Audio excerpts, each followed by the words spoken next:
Hello, everyone, and for anyone who might be new here, hello, my name is Ashkariel. I am the fallen angel of FSP's third generation, Lamentus. Why, yes, it did hurt when I fell from heaven, but perhaps I can make you hurt so much more. And welcome back! Welcome back to stream. We have another busy day today. It's another day of dual streams. I will say, at some point, I'm gonna have to step out. Because, well, I'll tell you in a minute. First of all, I have to say, somebody's lurking within the Marimomies.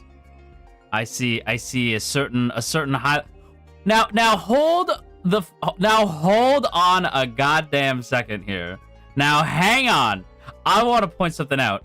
Hi, Ash. Hi, Lo. Oh my god. What the fuck, bruh?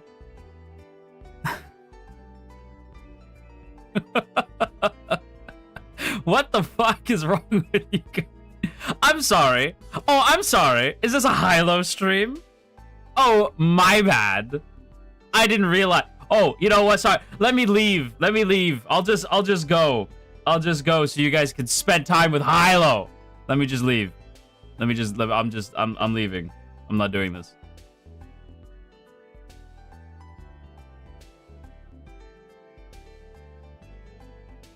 It would have been so funny if I had, like, an image of Hilo. Just throw it on the chair. That's like, there you go. That's crazy. Hilo, what are we playing today? Oh my god. Shut the fuck.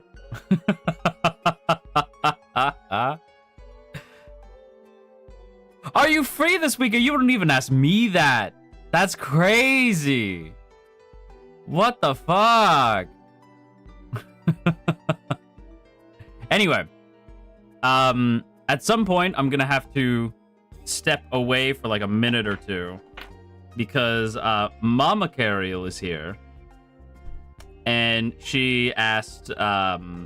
She's on the asteroid with me, with a certain dog, a certain Magoo, a certain Miss Moogston, and they were a little hungry, so we got some food. So I gotta go run up and get my food at some point. Mama Ashkariel, yeah, Mama Ashkariel. She's with Magoo right now. She's had many names, Maggie. She's been Maggie, then she was Maggie, then Moog, Moogie, then Moog, then Moogston, then Magoo. You know, she's had many names. Now she's Miss May, because her full name is May. So Maggie May to Maggie to Moog to Moogston to Miss May, because she's old now. Now she's Miss May. And when she gets in trouble, we're like, oh, Miss May, right? And she's like, she knows she's not getting in trouble anymore, you know. Maggie Ashkariel greater than Ash Ashkariel. Wow, that's crazy. Now she's an old lady.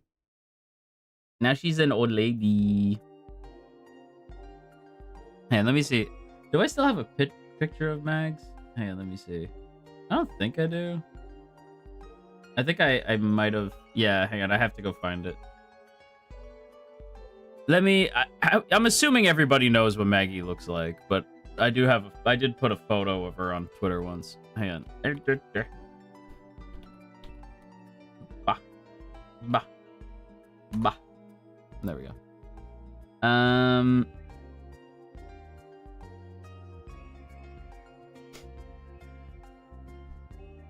Where is my dog?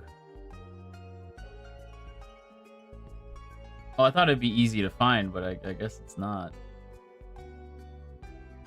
Oh yeah, never mind. Here she is. Goofy ass dog. Dumbass, goofy ass dog. Is she a dumbass dog? Let's see. What? Eh.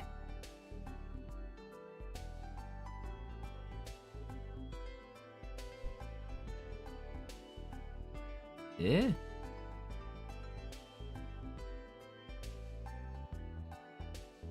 There she is. Okay. Bam. There is dog. She is dumb. There is dog. There is dog. She's silly dog. She is dog. She's a little old lady. She's just a little old lady. That's Miss May. That's Maggie May. Or Miss May. You know, that's Miss May. She is old now. She is... I believe she will be 16 this year. She's old. She's an old dog. She's a little old lady. She's a little old lady. Fun fact, she's actually my first dog. I worked with dogs and cats for most of my time on Britannia.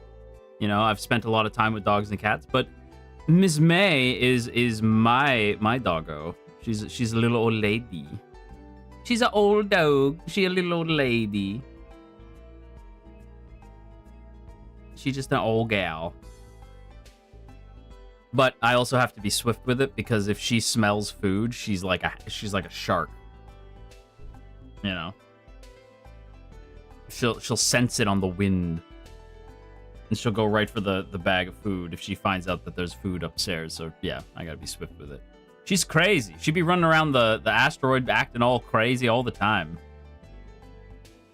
Additional treat funds for little old Miss May, our dearest, darlingest, sophisticated lady. She's a sophisticated lady. She's a sophisticated old dog. You know, she's a kind old lady. Well, I say kind. She's actually she's a people dog. Right? She loves people. Like she'll walk right up to you and like nuzzle up and she's just like a sweetheart. But dogs, other dogs, she's mean. And none of us know why. She never had a bad experience with a dog. You know, like she's never had like bad experiences with other dogs. She's just like, I don't know.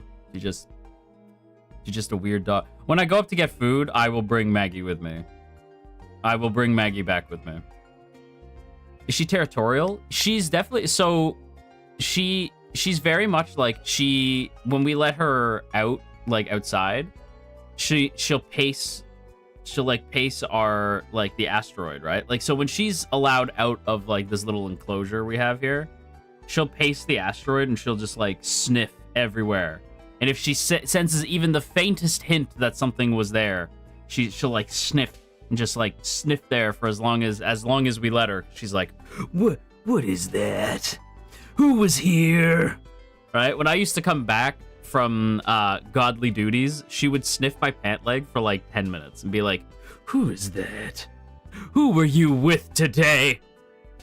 Who is that? Do you like them more than me? And I'm like, don't be stupid. Don't be stupid.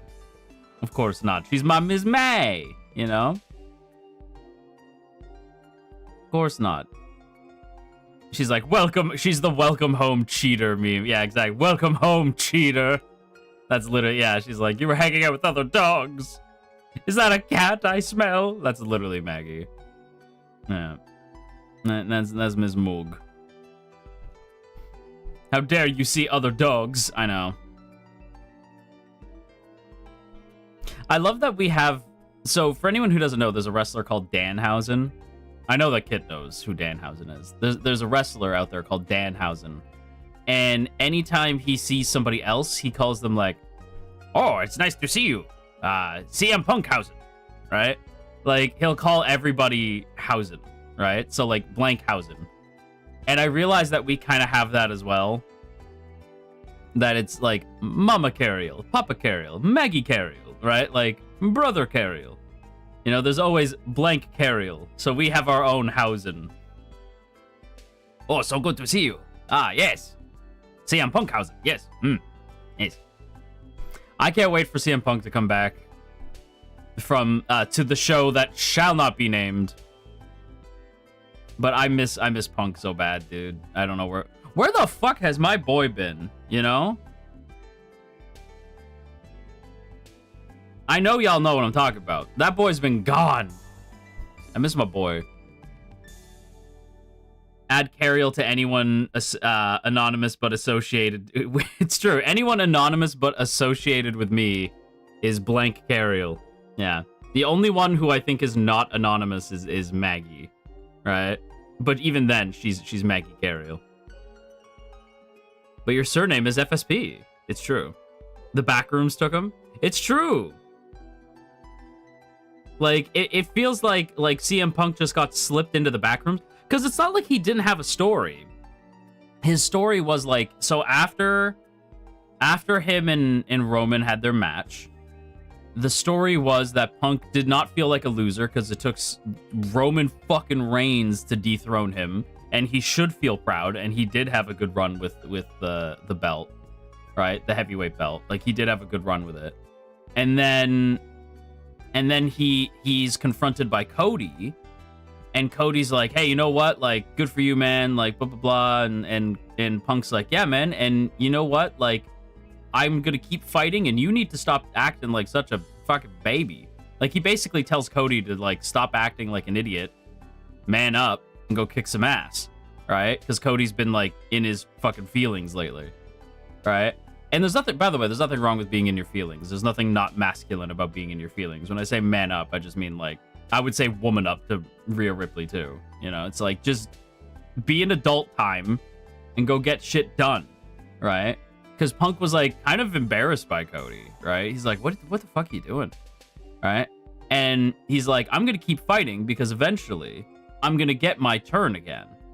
And you never know when that's going to happen. And as he's saying that, he's looking at the WWE Championship on Cody's shoulder. And I'm like, oh my goodness me, we are finally getting to Punk versus Cody. Which feels like it's been forever in the making. But nope, that motherfucker left for like 2 months.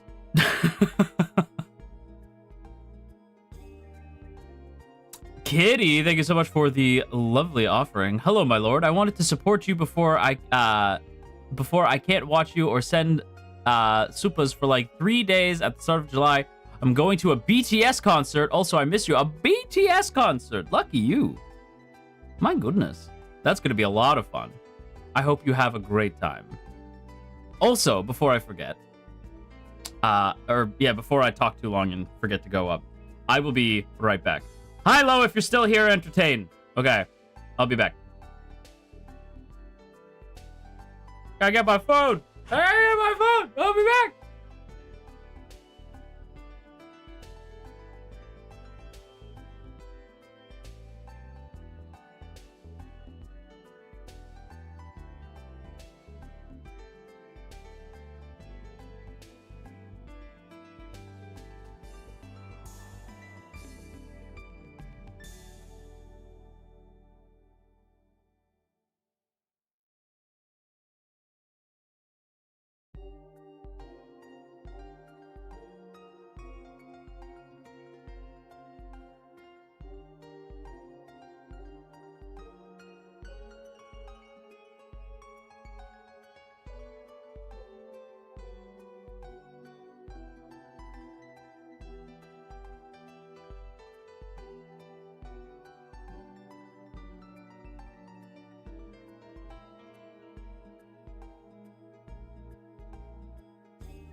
have a dog! Maggie. What's that? What's that? Maggie, what's that?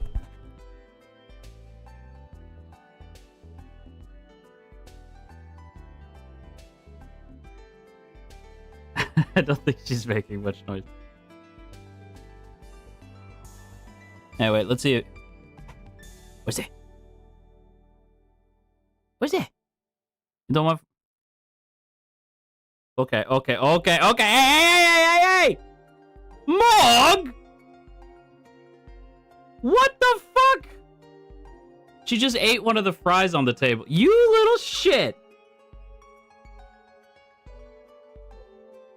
Can't leave you alone for like 5 seconds. Maggie, say I love you?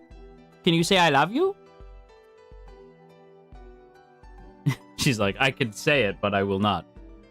Maggie, can you say I love you? She used to like howl if you said I love you. Hello? Hello? Maggie, hello? She's too old. She won't do it no more. Hello? Hello? I love you! She's like, stop! It's okay. I love you, dog. I love you, Mog. You love me? Yeah. Oh, yeah. Go, Poppy. She gave little kisses. Did you guys hear that? Did you hear her go?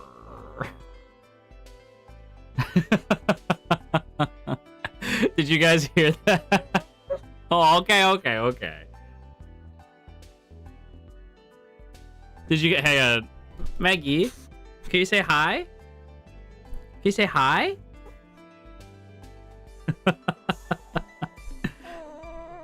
Hey, let me put your picture up on screen so people know who's making those noises.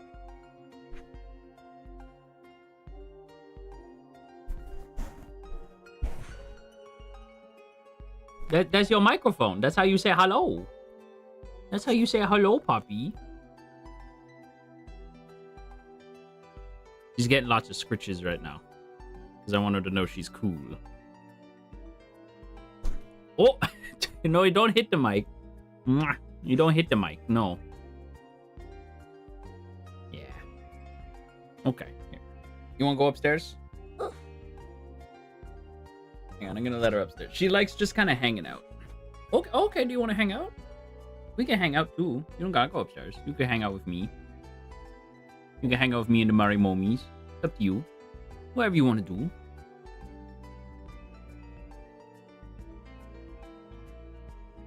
What do you want to do? Okay, yeah, she's kind of looking towards the door. Okay, he's okay. Let's get the Digiback. I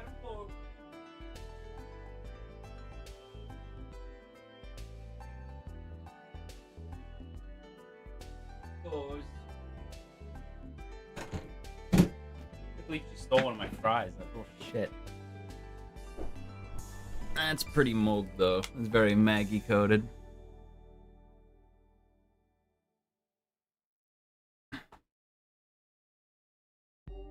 That little shit. I just got like some French fries and like some chicken strips. Because I was like, I don't really want to eat too much on stream. You guys know I don't like eating on stream, so. But yeah. Anyway, that's Maggie. She's a silly dog. She's a silly puppy. Let's see here. What did I miss while I was gone? Chels, thank you for the gifted wings. Bea, thank you for the gifted wings. Matt, thank you for the lovely offering. What we need is Brock attacking Oba before the finals, then Punk showing up to beat Jay. No one wants King Yeet and gives Punk a reason to be on SmackDown. I agree completely. In fact, you know what? We're gonna have a wrestling talk. Let me go get my glasses so I can actually see things. Mane-san, forgive. I know we said that, like, because Mane-san's like, now Ash, we can't be saying You can't be saying certain names and certain things. Right? Can't be saying certain names and certain things. But I could say wrestlers. That's different, right? Okay. Whilst we're eating, we're gonna have wrestle talk again. We're gonna have a quick wrestle talk whilst we're eating. If Jay wins King of the Ring, I am going to just shoot myself in the face. I not really. But yeah, I will be pissed. I can't believe there's a rumor going around that people within a certain company see Jey Uso as a more reliable in-ring talent than LA Knight. Jey Uso.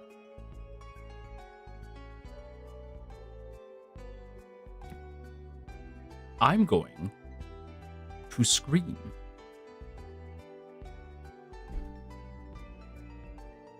Jey Uso, king of the botch. If I have to hear yeet one more time, I'm gonna lose my friggin' mind. I cannot wait for this experiment to be over with.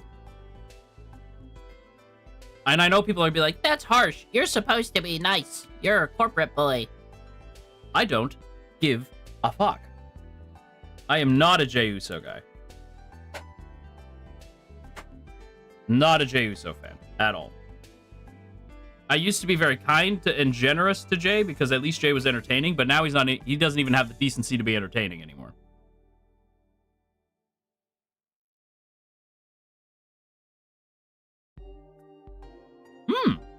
That's pretty good.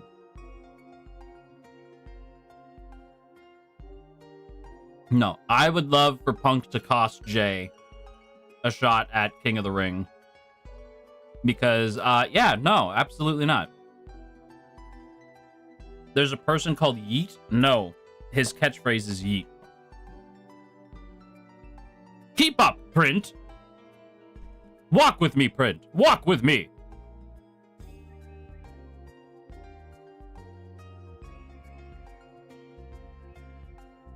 Walk with me, Print. Let me teach you the ways. The envy I have is immense. I miss my dog. Aw, Kenwin, I'm sorry. She's a goofy dog, that one. She's a very goofy dog. What's the cutest thing Maggie has done for your attention, Ash? Doggo Eagle likes to rub their body across my head when they want to go out. Maggie, if she wants what you have in your hand, she'll put her little paw on your lap and just look at you with, like, the biggest eyes if she wants whatever you're eating. And you have to be like, no, Mo, like, and push her away. Be like, no, stop. Right? And, like, she'll just keep doing it. Like, she'll just come back, put her paw on your leg, and just look at you with, like, the biggest eyes. Yeah. Good evening, Ash and Momies. I'm still sick, Sag, but I hope you're all doing well. Raw, I hope you're doing well. I don't know if you've noticed, but the last, like, 3 thumbnails have had Raw's art in it. Because Raw is amazing, and I love... My favorite, like, thing when it comes to, like, thumbnails is essentially, like, what Raw has made. Which is, like, I don't know how many of you guys have ever seen Sequelitis. It's like, it was like this Aaron Hansen project, like, Ego Raptor project before he was in Game Grumps, right? He did this show called Sequelitis. And it was just like this, his character on, like, the right side of the screen, and he just had, like, different, like, faces he would make, right? Sometimes it was animated, but for the most part, it was just, like, these little pictures. And I love videos with, like, a little picture of a little guy in the corner. It makes me happy, right? I don't know why, it just brings me serotonin. You know, I love it, right? So, I love that. And when Raw was like, here's, like, a bunch of like, these adorable little guys, right? Like, adorable Ashkariels. but making different faces for different thumbnails. Mwah! Genius! Genius! I love it. All right. I love thumbnails. I love when you guys are like, here's a cool thumbnail. I'm like, oh my god, my day is easier. Like, oh my goodness me, my day has been made much easier. And look how fucking cute! Look how cute they are! Like, I can't get over how cute Ra's art is. It's so cute! It's so cute! Also, Ra, by the way, I need you to know that I happened to be scrolling my feed the other day. Or, sorry, not the other day, this morning. And, happened to see, speaking of cute, happened to see a certain somebody happened to see a certain somebody freaking out to meet their Oshi. I saw a certain somebody meet a certain boy. Meet a certain Caleb. To be fair, I feel like most people would react that way. I think most people would be like, is that fucking Caleb? Wait, so you're a Caleb girly. Okay. Okay. That first picture where it's you screaming is so funny. But yeah, hey man, it's Caleb, okay? Listen, no, I get it. I understand. Listen, I get it. I haven't played Lads in like a hot minute, but I get it.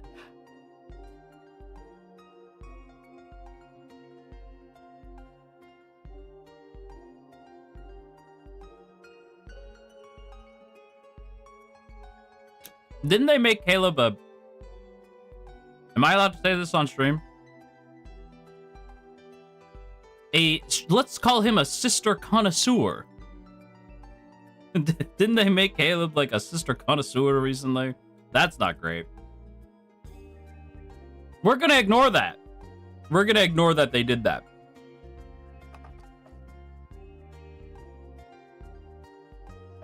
Let's ignore that. Let's ignore that happened.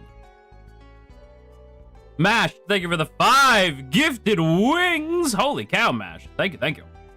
But it was in a, like, wasn't it in a, like, side card or something like that? Like, does it really count?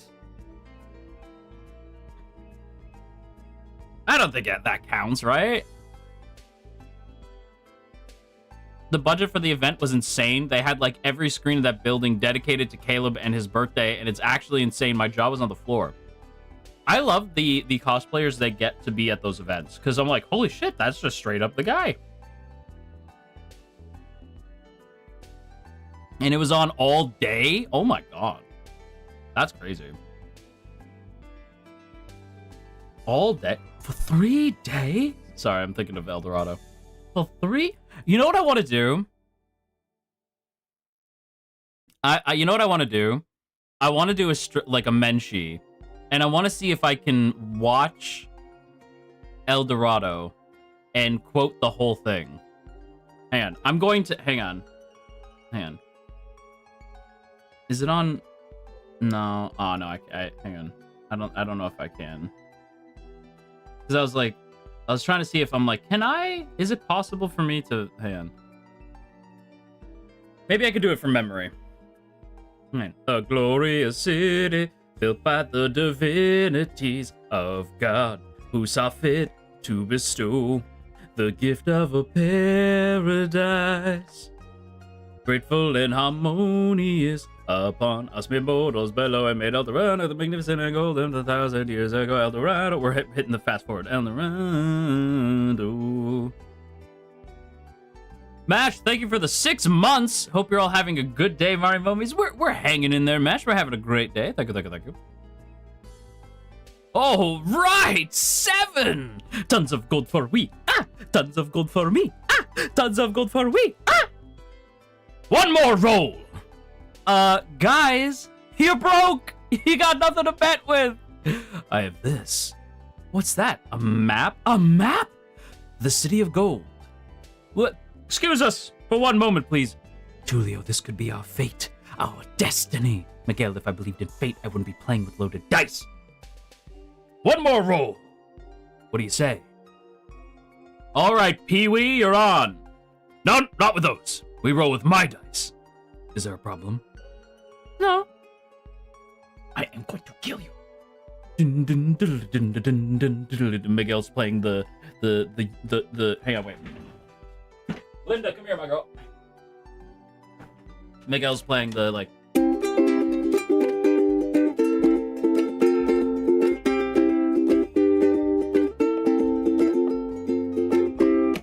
You know. And then, you know, like, Miguel's playing the lute. Is it a ukulele or a lute? I think he's playing the lute. It's a mandolin. You're right. It's a mandolin. And then you know, he kind of wins over a pretty girl. And then Tulio tries to win over a pretty girl to kiss the dice. And she basically just gives him the eye roll. And then show me 7. They roll the dice. 7! 7! It was great doing business with you boys. And then the dice fall out of Tulio's shirt. And then the guy goes like, and he's like banging on the ground to try to spin the dice over. But that's when he realized it always lands on 7. And then, your dice are loaded! Tulio turns to Miguel. You gave me loaded dice? Backs up into a guard. He gave me loaded dice! He tricked these sailors and took their money. Oh, now I'm the thief? Oh, well, take a look in the mirror, pal. Oh, well, you better give these sailors back their money or on guard! On guard yourself, I shall give you the honor of a quick and painless death. But not with that, because he pulls out a tiny sword. You know, he pulls out a tiny sword from like, they pull out the guard swords, right? And he grabs the one guard's head, the sword off the one guard. It's like a tiny little dagger. He goes, I shall give you the honor of a quick and painless death. But not with that. And he switches swords to get we'll fight fairly. Any last words? I shall cut you to ribbons. Blackguard, heathen! They're fighting swords. And then they go, you fight like my sister. I fought your sister. That's a compliment. Not the face, not the face, not the face. And then Miguel beats Tulio. And then Miguel grabs Tulio's sword and they go, ladies and gentlemen, we've decided it's a draw. Thank you all so much for coming. You've been great. We'll see you real soon. Adios. And they fall off the side of like they disappear off like behind the building as everybody's watching them. And then they like land and Tulio and Miguel are like, oh man, that was good. No, that was brilliant. No, good job. Honestly, a great job. Just great performance. And then and they look up and there's a bull. There's like a scary bull. There's a big bull in front of them and he's angry. And they're like, Tulio, what's the plan? All right, Miguel, you pet him, yeah, and I'll run! And they run away, and then, oh, thanks a lot! And they run away, and then the bull's chasing them, and the bull's chasing after them. And then Tulio and Miguel are like, ah! Because they see the guards, and the guards are like, ah! Because the guards see a bull, and the bull chases after the guards, and they're like, ah! And then Miguel and Tulio, they're running. And then other guards show up, and they're standing in the middle of the street. So Tulio and Miguel think fast, and they go through the doors into these houses on the street, right? And they're running. And when Miguel comes back, there's like a girl's shirt on his face, and he's like, "Bye, thank you," because he saw the girl naked, which I didn't understand when I first watched it, because I was a wee angel of I think 1,000 at the time, so I was just a little too young. But anyway, so they run, you know, they're running through, and then it's like dun dun dun dun dun dun dun, like the El Dorado theme starts playing, and they're running, and the guards are there. They're like, ah, and they corner them, right? And there's like this big, like this like there's like nowhere to go. There's like this big drop towards like where the harbor is, and Tulio and Miguel are like, oh shit, what do we do? And then they see these like open barrels, right? There's like these open barrels there, and Miguel is like, I bet you we can make that. And Tulio goes, 2 pesetas says we can. You're on! And they jump into the barrels, right? And they land in the barrels. And Miguel goes, you lose. And you see 2 coins flip out of one barrel into the other. And then they're like, okay, let's get out of here, right? And they go to lift the barrel, the covers off the barrels. And they go, 1, 2, 3. And they can't move the barrels because there's a giant treasure chest on top of it. And they go, 3. 3, 3. And then they keep doing that. And they keep doing that the whole time. And they're at this point they're now on a boat because the barrels are being shipped over to a boat. And they're trying to like get the cover off the thing. And when they finally do, bam, they're on a boat. But this boat isn't owned by just anybody. No, it's owned by the scariest motherfucker in all of animation. Yeah, that's right. It's Cortez. Cortez. And he's a scary motherfucker. And Cortez is like, my crew was as carefully handpicked as the disciples of Christ. You will be flogged. And when we stop to get rations or whatever off of the coast of Cuba, by God, you will be flogged some more. And left on the plantations for the rest of your miserable lives. To the brig.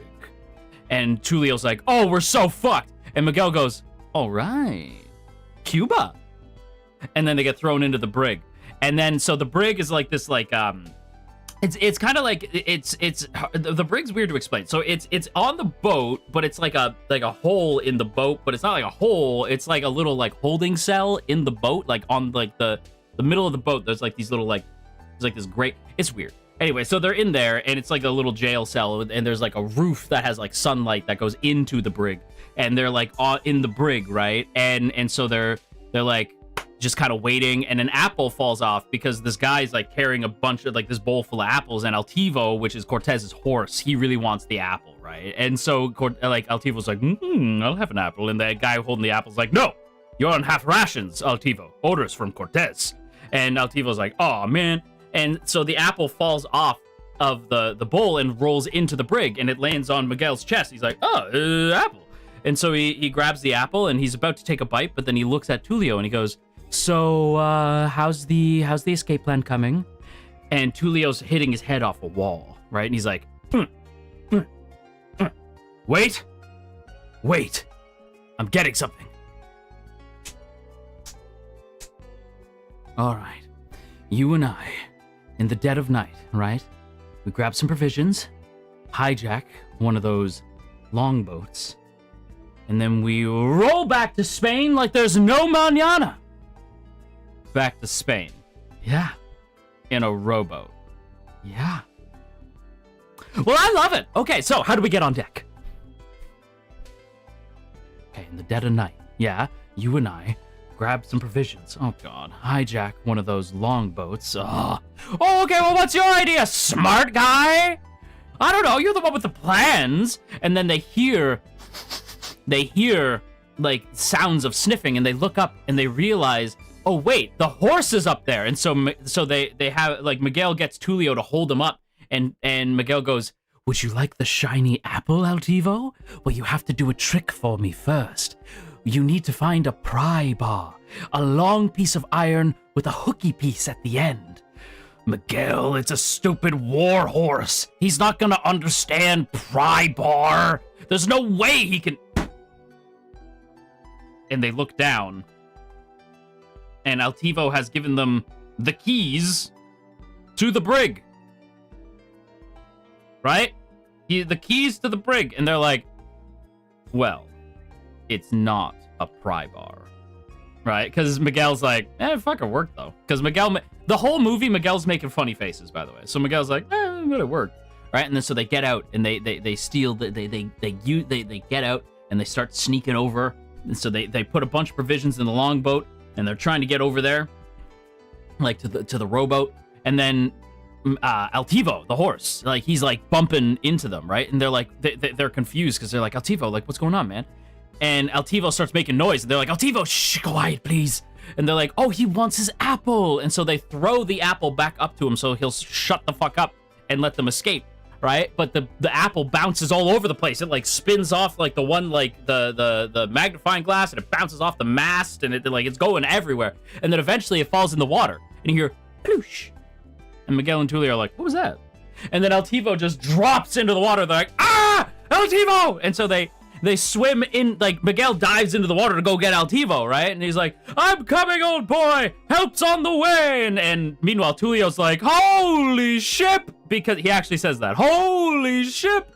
Because the ship is about to crash into them. And so they grab They grab Altivo. They use the rope, and they rope around Altivo, and they pull him onto the boat. And thankfully, they're safe, right? And they're like, okay, did any of the provisions make it? And they look over, and Altivo is eating all of the rations. And they're like, well, I mean, look at it this way, Miguel. At least, or look at it this way, Tulio. At least it couldn't possibly get any. And then it starts to rain. And Tulio's like, I'm sorry, were you about to say worse? He's like, no. Are you sure? Yes, it was the furthest thing from my mind. Okay, well, I mean, we are in a boat. Yes, we are in a boat, and we are safe. Yes, and then two sharks start swimming towards them, and they're like, well, we are in a boat. And then they're rowing for a while, and there's this scene with like a seagull. A seagull like dies and like lands on the mast because it's so it's so hungry and there's no food and it's been swimming over the ocean for so long. So the eagle the seagull like dies. And so they go to eat the seagull, and then a shark fucking comes up and eats the seagull and disappears into the briny depths. And they're like, oh my god. And then there's the scene where they're dehydrated, they're hungry, and they're like dying, right? And Miguel is like, Tulio, did you ever think it would end like this? And Tulio goes, the horse is a surprise, right? It's just, it felt like this was the beginning of our greatest adventure, and our greatest adventure is over before it ever began, and no one will remember us. Well, if it's any constellation, Miguel, you made my life an adventure. And if it's any consolation, Tulio, you made my life rich. and meanwhile, Altivo's like, oh my god, this is so fucking stupid. And they're crying, and Miguel goes, and they have their hands off the side of the boat, and they like lift their hands up, and they see sand. And Miguel is so distraught, he's like, oh. And he starts wiping the sand away. Meanwhile, Tulio's like, it's fucking sand! And they realize, it's land! And they get out the boat. Oh, it's land! Oh, yay! Ha, ha, ha! And they're kissing the land. Like they're kissing the sand, like, all three of them, right? And they're like, oh, thank goodness, right? And then they, like, Miguel is kissing the sand, and he starts kissing a skeleton! Ah, there's a skeleton on the island! Oh, God! And he's got, like, a sword through his skull. Ah, scary! And Miguel starts like wiping his lips. He goes, blah, blah, blah. And so they're like running. They're about to get back onto the boat. And that's when Miguel's like, wait a minute. That rock looks familiar. And so he takes out the map, right? And Tulio's like, you kept the map? You saved the map, but you couldn't get some more food? And he turns to Tulio, we've done it! And he's like, done what? It's the rock, the trees! What's going on with you? You thought it was impossible, but it is! It really is the map to El Dorado! You drank the seawater, didn't you? Oh, come on! I am not coming on! I would have stepped foot in those woods for 1,000,000 pesetas. How about 100 million? What? Well, I'm just saying, if this is the map to El Dorado, and it is really El Dorado, a city of gold, where you can pluck gold from the very walls, from the very bricks of the very walls of the temples, but you don't want to go, so let's just roll back to Spain. After all, it worked so well the last time. No, hang on. New plan. We find the city of gold, we take the gold, and then we go back to Spain, and buy Spain. Tulio, let's follow that trail. What trail? The trail that we blaze. And he cuts like a bunch of vines down, and it reveals just a rock. There's actually nothing over there. And he goes, that trail that we blaze. And you know, like he starts walking off, and like Altivo's kind of debating going back to the boat.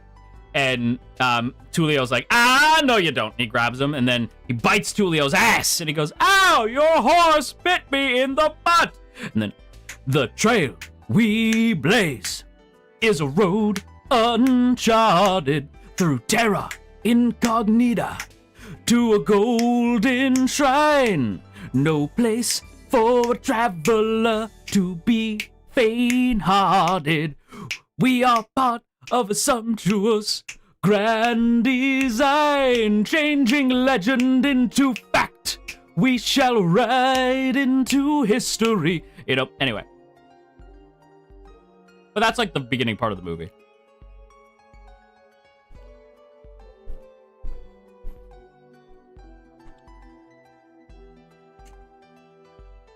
These some good ass fries. Chicken's not bad either.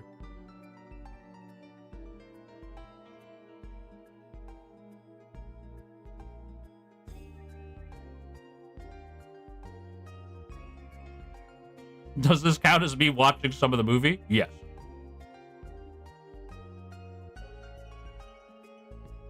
Yes, I would say so. Continue, please. I will do a stream where it's just reciting El Dorado from memory.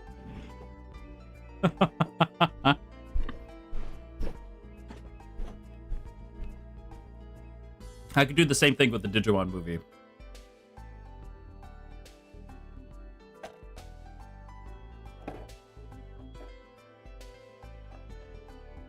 I mean this as the highest form of compliment. What age were you diagnosed? So you want to hear something funny? I was never properly diagnosed. A doctor eventually, my Battanian family, they have a family doctor, and they were like, "Oh, you're 100%. You're absolutely on the spectrum." And I was like, "Yeah?" And they're like, "Yeah, but you're an adult now, and it doesn't really help you. Like, you can get diagnosed." Like, they straight up told me they weren't going to diagnose me. They were like, I mean, we could, but, like, nah. I was like, oh. Damn. But they were like, oh, yeah, you're definitely, yeah, you're 100% on the spectrum. So I was like, oh, okay, sick. But they were like, you're too old. You've already, you've made it to adulthood, and you're not in, like, you know, you're not in a situation where, like, you actually need help. You're just kind of a crazy person. And I'm like, yeah. Well, the thing is, like, my favorite is, like, people call me that all the time, right? Because I'll, like, go off, and I'll talk about, like, hyperfixations for, like, an hour, and people are like, are you, like, okay? I'm like, yeah, why? Yeah, I'm totally fine. Why? Right? Like, why do people gotta harsh my mellow? I'm just trying to have fun. People always gotta be weird about it. You know what I mean? I'm just having fun. We're just having fun, you know? Anyway. Aisha, thank you for the lovely offering. Hi, Ash. I might be VODgang today because it's my birthday. Gonna celebrate with my friends and sister. Much love to you and the Momies. Mwah. Aisha, mwah. Happy birthday. Happy birthday to you. Happy birthday to you. Happy birthday, dear Aisha.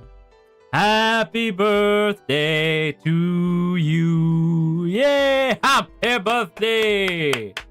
Happy birthday! I'm glad you're still here, Aisha. I was like, uh-oh. Aisha might be VODgang. Might not see this right away. I could do that, but with Ed's World episodes, it's my weird-ass party trick. Like, Hammer and Fails is my go. I love Ed's World. Ah! Zombies is my favorite. Like, anytime I see zombies in, like, a vehicle, that's my first thought. Ah! Zombies! I love Ed's World. Ed's World, he's a funny. He's funny. Not the face! Not the face! That was Matt, right? Matt was always, yeah, Matt was the pretty one. Yeah. I'm pretty sure Matt's still in charge of Ed's World now. Hang on. Ed's World. Matt. I'm pretty sure Matt's the one in charge now, right?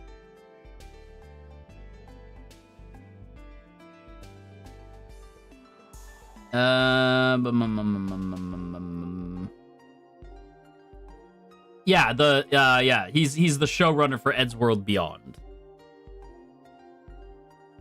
Evil director. Yeah, it is Matt. Yeah, so Matt's the one in charge now. Because it was Tom for a while.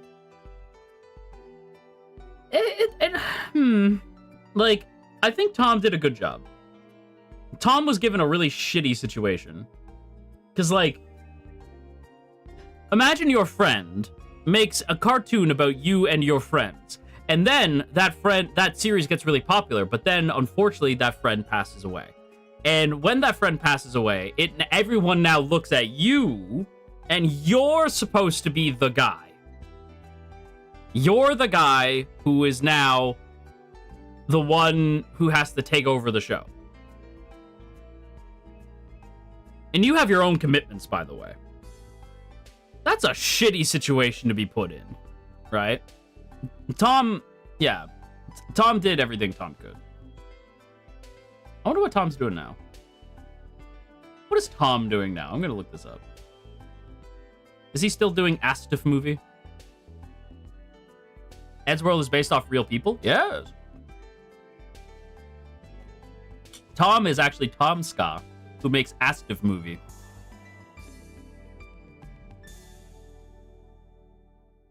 The second I heard you mention Eddsworld for the first time, I was like, ooh, I knew it was right to call this guy Kamiya. I love Eddsworld. Like, Eddsworld and that whole, like, era of time. Like, there's, hang on, I'm gonna see if I can find, like, this old video of Tom's that used to crack me up. Man. Maybe if I sort by popular. Oh no, it's gonna be. Oh, why'd I do that? It's gonna be all Astif movie. Damn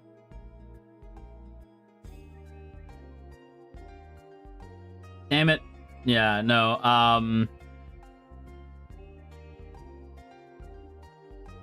Oh, I think it was like last time on Teenage Problems. My life is dark and. Yeah, I gotta see if I can find it.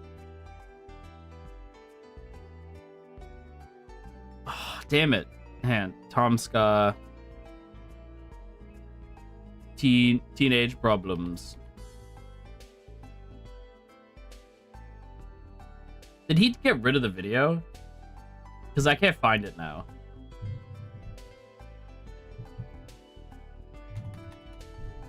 Teen drama, maybe? No. Oh, I think he got rid of the video. I'm so sad. There was like this line where he's like, that thing that just happened to me is reminding me of my past. My past was dark. Like, I don't know why, but that line stuck with me for so long.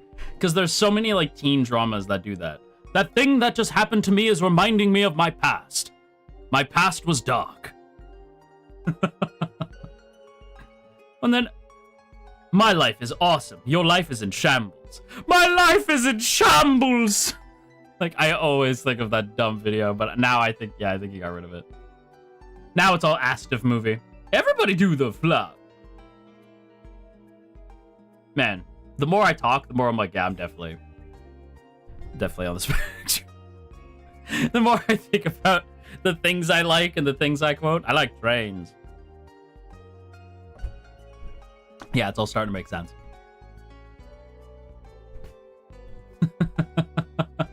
It's all starting to add up. It's all starting to make sense now. Yeah.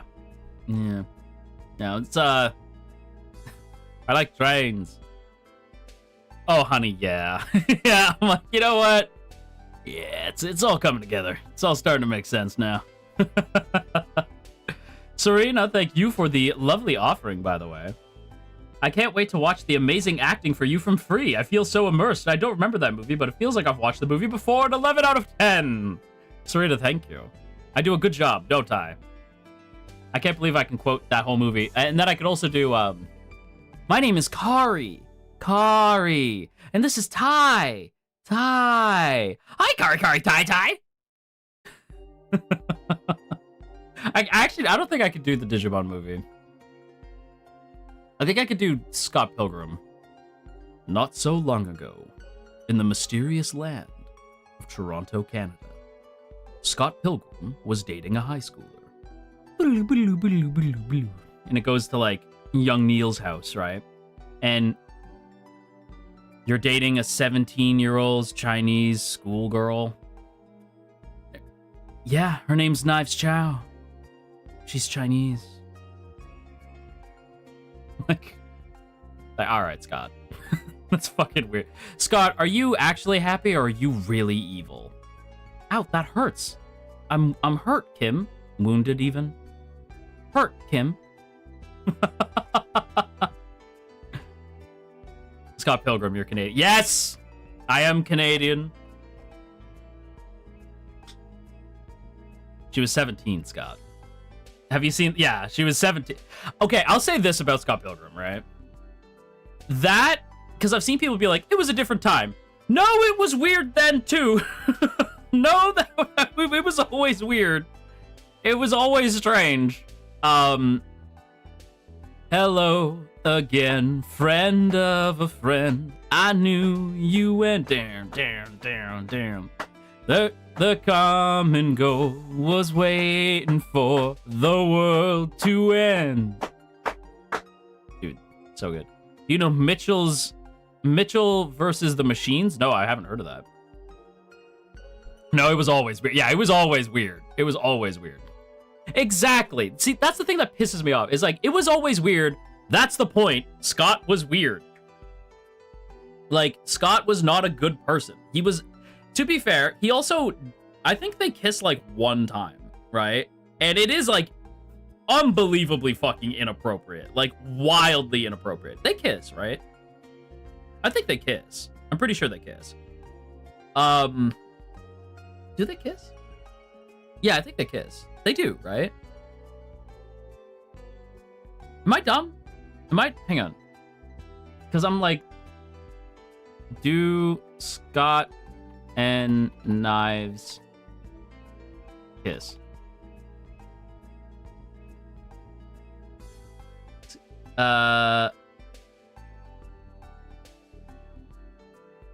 Okay. Early in the relationship, despite dating for a while, in early interactions, they're mostly limited to hand-holding. Scott largely dates Knives as an emotional crutch and doesn't like intimate physical and doesn't initiate physical intimacy. Knives does manage to plant a kiss on Scott in the early volumes, but it is clear that he is very much not into it and generally tries to distance himself afterwards. Later in the storyline, when that's not something you should have to clarify. Later in the storyline, when Knives is a legal adult,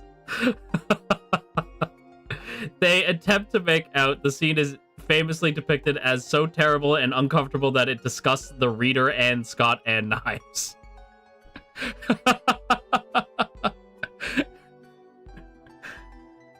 Oh yeah, no, I do remember. I do remember. Yeah, but it was horrible for everyone, and that includes you. I do remember that. I remember this in the book, yeah. But they did make out, but it was horrible for everyone, including you, like the reader. It's like, oh yeah, no, okay, yeah, I do remember that. Yeah. And they do kiss in the movie too, but it's like mad quick. Also, for the record, so many people are like, oh, Scott's the worst. And you know what? Kim was right to be mad at Scott. Kim makes out with fucking Knives at a party! You goofy goobers. Kim is not innocent. Yeah, Kim sucked too. Yeah. Yeah, Kim makes out with Knives at a party. And that really fucking hurts Kim. Like, yeah. Yeah, so they are drunk. Both Kim and Knives are drunk in that moment. Hang on, I have like the page right here. Kim Pine, Knives Chow, drunk and making out. Did you find Kim and Knives? No, I guess they went home.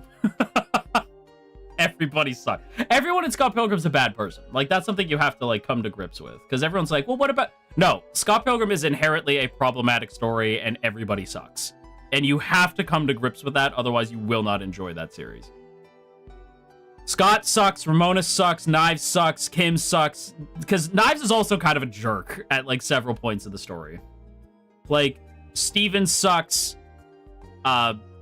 Even our wonderful Wallace is a dick. You know, like Wallace is also a piece of shit. You know, everybody in Scott Pilgrim sucks.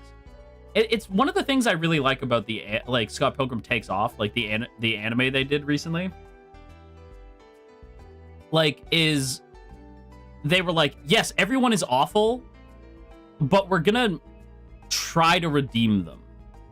And I'm like, that's interesting, because, like, I also think, like, I really do think Scott Pilgrim Takes Off is, like, my favorite piece of the series, which is crazy, because it's the most recent one. You'd assume it'd be the book, but I really do think Takes Off is, like, the best depiction of Scott and these characters, because, like, the conversation that Knives and Scott have isn't from, like, because in the book and in the movie, when Scott finally confronts Knives and says, like, hey, like, I cheated on you.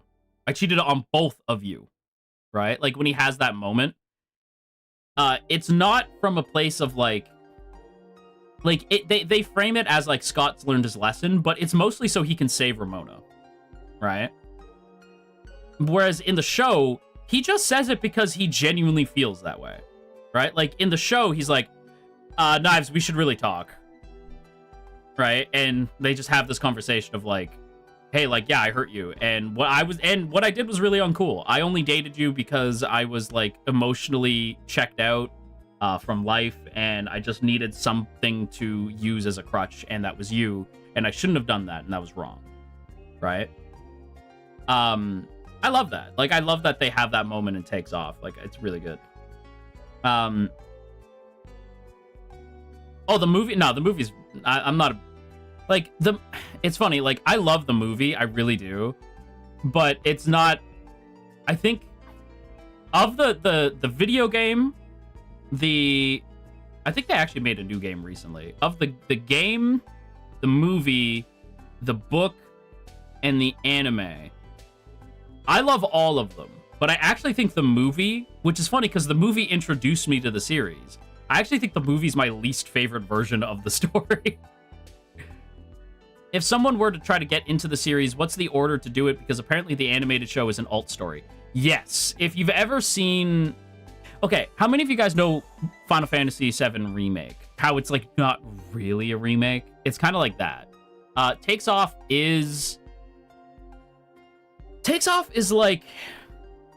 It is the story up until the end of episode 1, and then it's not the story anymore. Right? Then it's not the same. And it's, like, completely different. Right? So it does, like, what Final Fantasy VII Remake did, but with Scott Pilgrim. And so it kind of, like, it actually does... So I think the thing that Takes Off does that the rest of the series doesn't, like, the book kind of does this, but, like, it actually humanizes the exes. Like, the book tries to do that, but it doesn't... There's not enough time.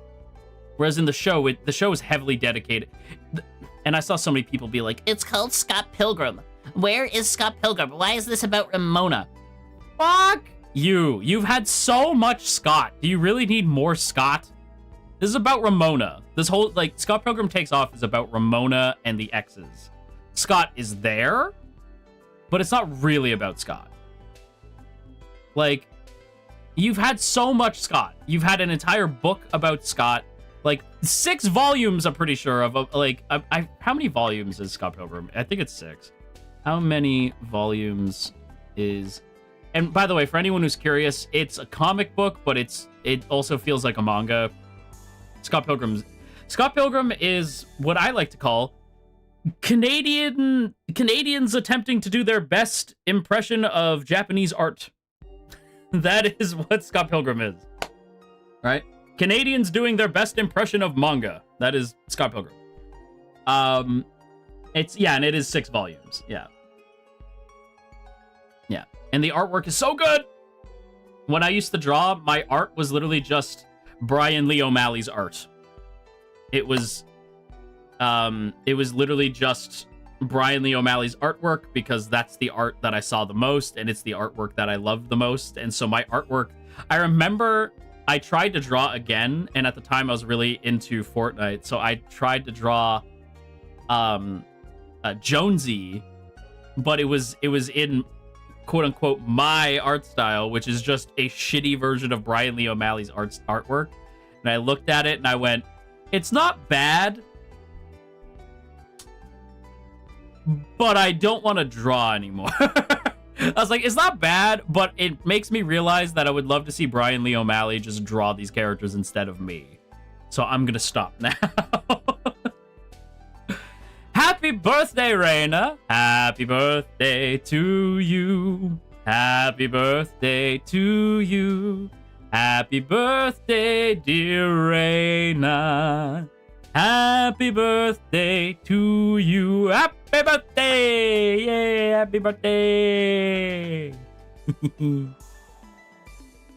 But yeah, listen, if I could ask for anything in this life, I would want, like, if I could have anything, right? If Mane-san was like, you can have anything, I would want to see Brian Lee O'Malley and my goat, my designer Jinkei, collaborate and make a Scott Pilgrim-esque VTuber model for myself. That's what I want. My goat Jinkei and Brian Lee O'Malley collaborating to make a Scott Pilgrim VTuber model. That's what I want. Is that Xander Netherbrand in the Netherlings? Zanny, my goodness, it's late, I think, for you right now. Brother, it's late as hell. Charles, thank you for the gifted wings. Thank you. Wait. How did... How... I'm looking at the... Oh, you guys haven't... Oh, yeah, you're not in this... That right. Got it. Because I was like, wait, you're nuts. But what were you even streaming? Because I was like, wait, you shouldn't have even been streaming. So I was like, how are you even here? And then I was like, oh, wait, no, never mind. Right. I forgot that they're... For a second, I was like, oh, right. They're in the Barudas. The Binding of Isaac. Whoa. That... Obi-Wan. That's the name I haven't heard in a long time. Wow. My brain just, like, exploded at the concept of Binding of Isaac. It's been a hot minute.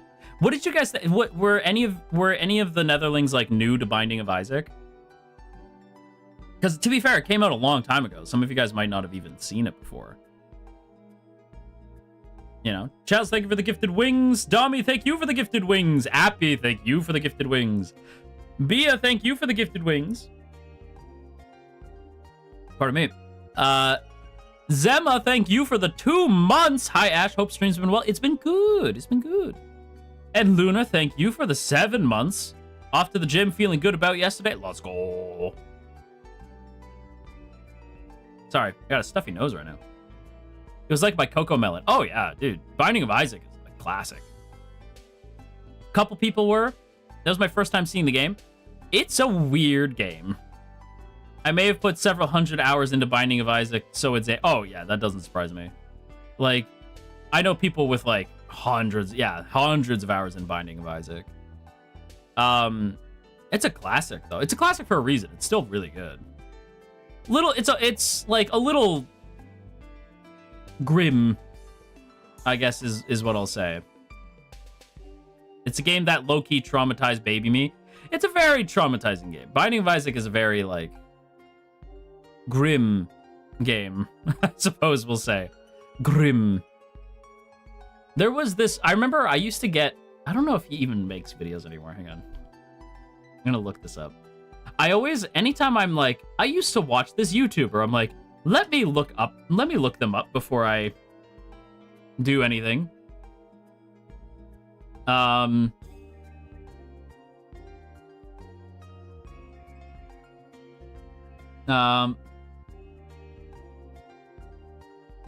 Let's see.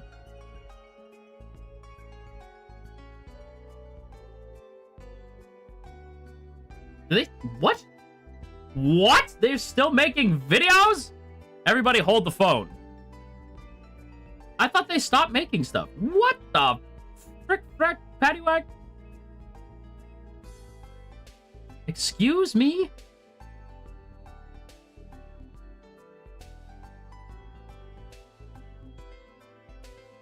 What?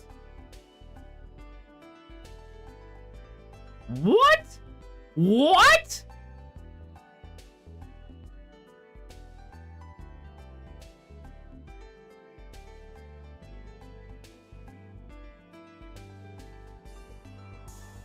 I got on new medication and videos became a thing again. I decided this update on the current status of the channel is canon.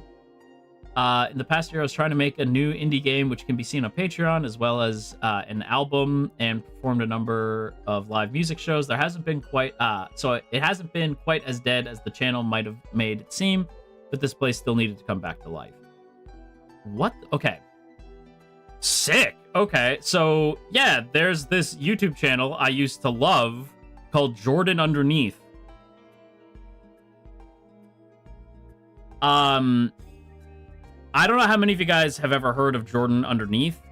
That was my favorite. Yeah, Jordan Underneath just came back as of 3 fucking weeks ago.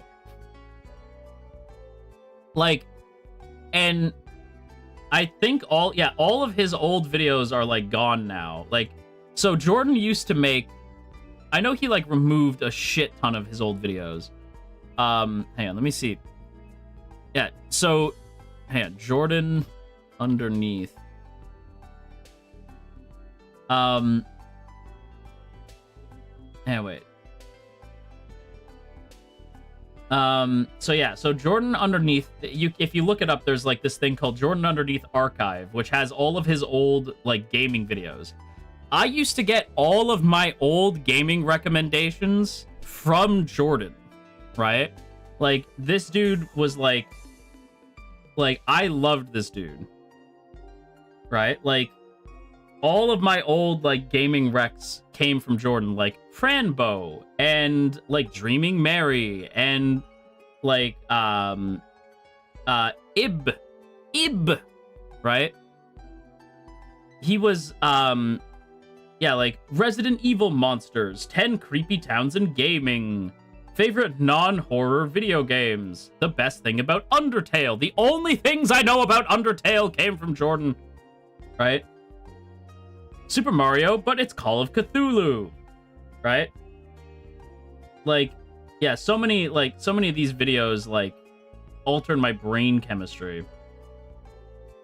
Yume Nikki, the first time I heard about Yume Nikki came from Jordan, and it got me really into, like, I don't think we've ever talked about this, but there's a reason why I was very hesitant to play like spooky games on stream, and it's because I used to love this shit.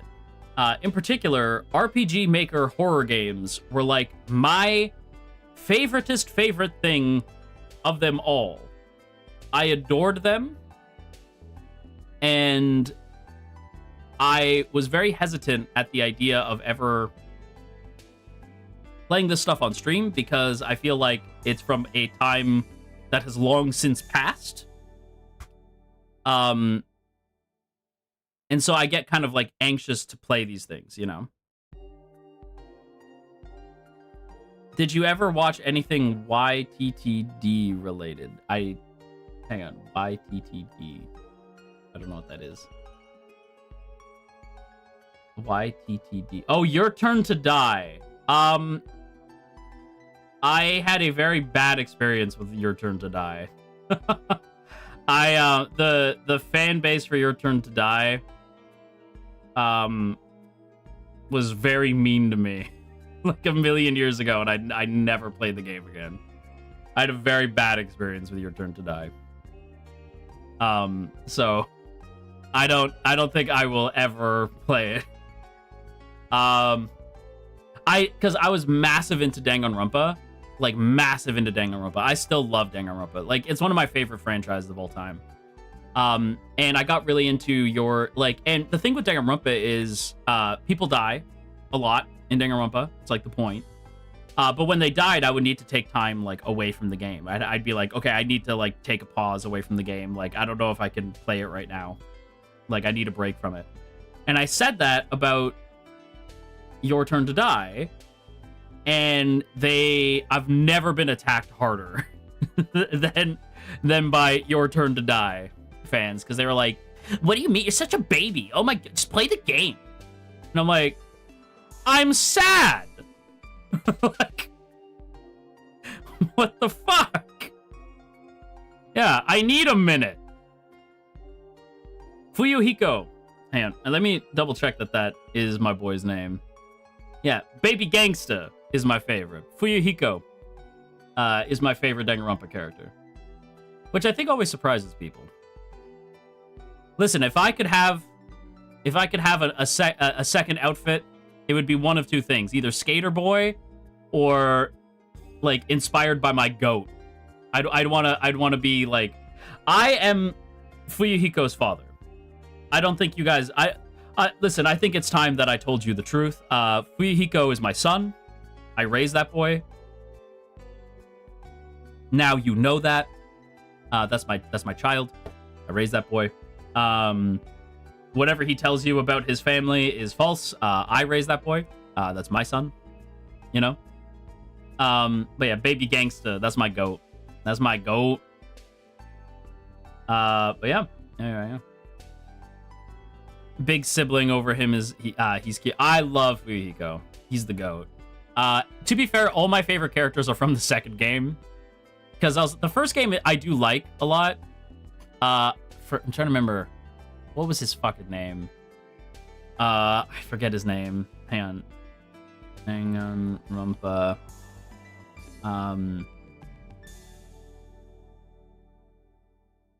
What is his name? Ishimaru. Ishimaru was my favorite in Danganronpa 1. That was my goat. Ishimaru, and then Fuyuhiko, and then in Danganronpa 3.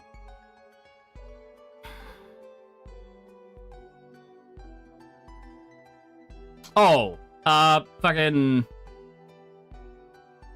V3 was what's my boy's name?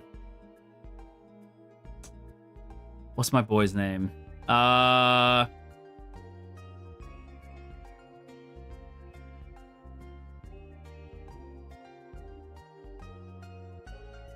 Kaito. My goat, bro. My goat.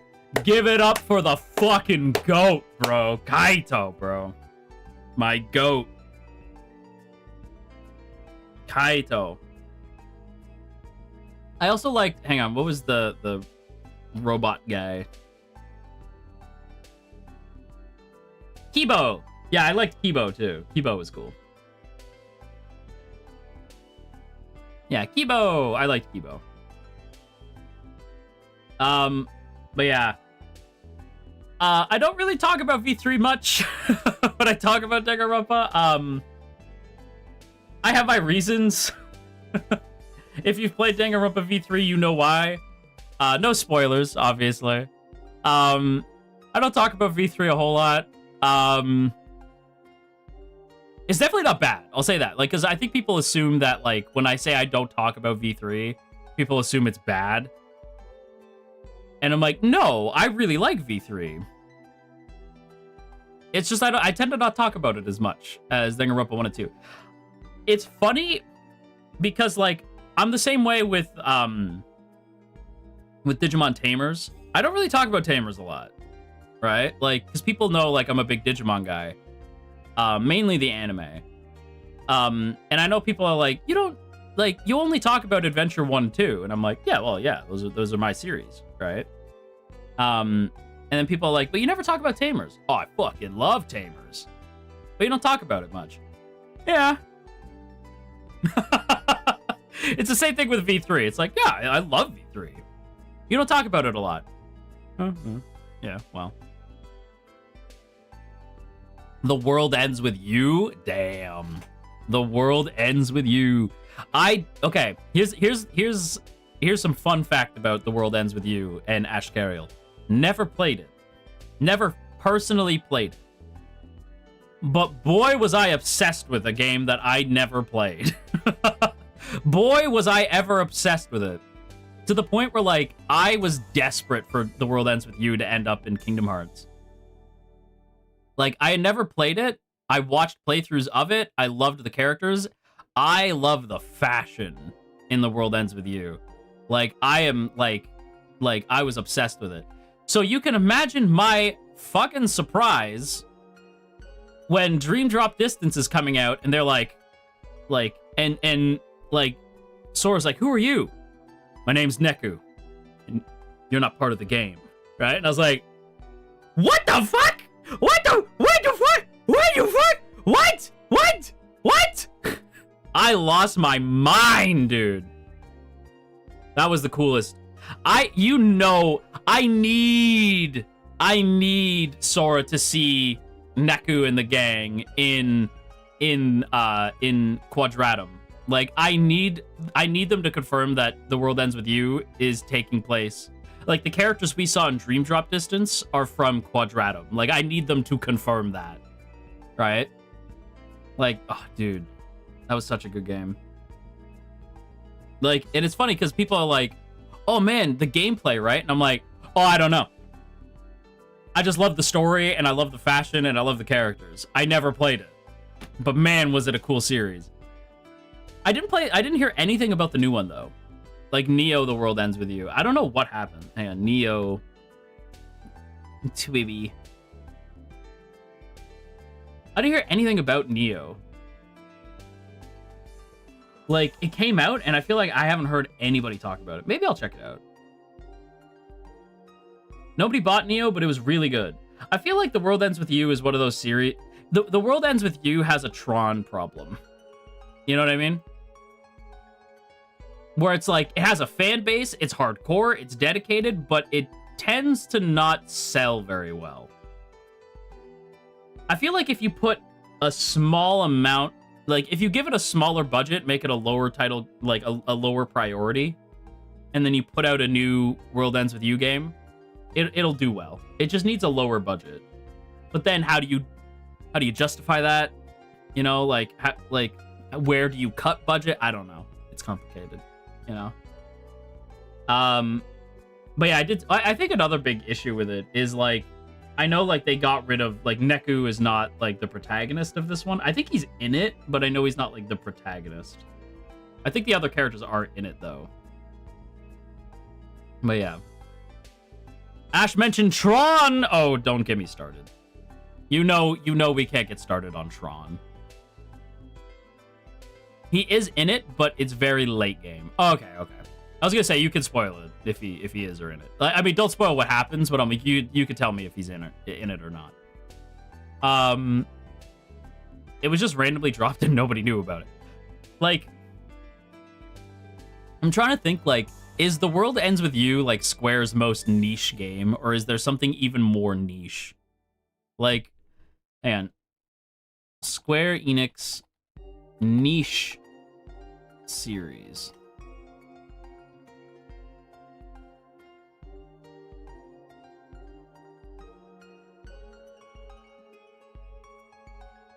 Let's see.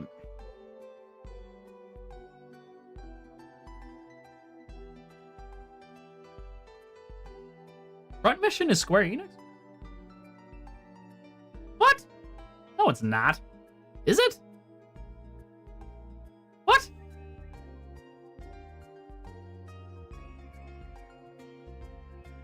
Really? Damn, I had no idea. Let's see. Dragon Quest, yeah. Adventures of Elliot. I kind of want to check out Adventures of Elliot. I think it came out today. I do kind of want to check out Adventures of Elliot. I am, like, curious about it.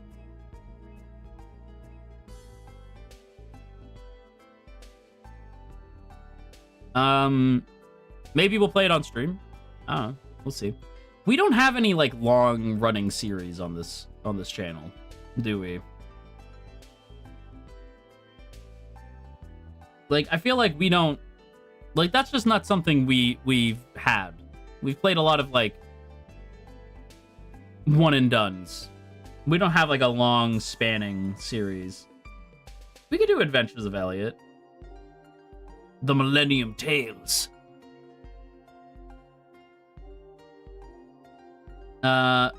Paranormicite. I wanted to get into Paranormicite really bad. That might be another one too. I just really like Square Enix. I think that's just how it is. I just really like Square Enix a lot. Oh, Saga. Saga might be, yeah. I think Saga might be more niche than The World Ends With You. It's between the two. Yeah. Yeah. I don't know. What do you guys think? Saga or The World Ends With You? The romancing saga? Did you see the new event coming to Pocopia? I did. It was during the Nintendo Direct. They were talking about like how you can go underwater now, which makes so much sense. Magikarp can finally just fucking swim instead of flopping around like a goofy boy. I'm so excited for him. I'm so excited for my boy. No, the star... What? Hang on. What are you guys talking about? Jirachi's getting an event? What? Jirachi Pocopia.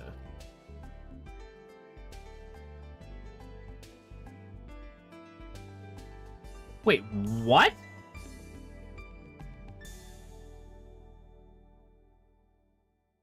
Hang on. Wish upon a Jirachi in Pocopia. Nintendo, why do you do this to me when I'm on stream? Are you trying to get me to freak out? Probably. A new friend has come to town in Pokemon Pocopia. Wish upon a Jirachi event takes place on June 23rd to July 8th. To kick off the event, talk to Jirachi to get a recipe for wish notes.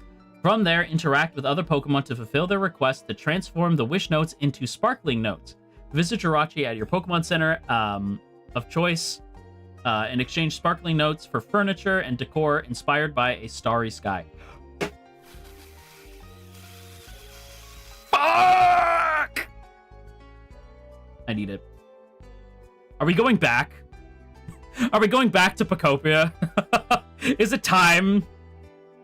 Fuck! We haven't even beaten the game together. I beat it on my own. Fuck. I miss Pocopia. Dude, that was so much fun when Cass, Lilo, and I played Pocopia together. I want to do that again. I really want to just have that island be like VTuber Island. Like, even maybe invite people from outside of FSP. I miss that island a lot. I guess we'll play Pocopia. I guess we'll go back. I guess. Fine, whatever. I guess. Gosh, it's... Oh, gosh, I guess, if you guys want it. Jeez.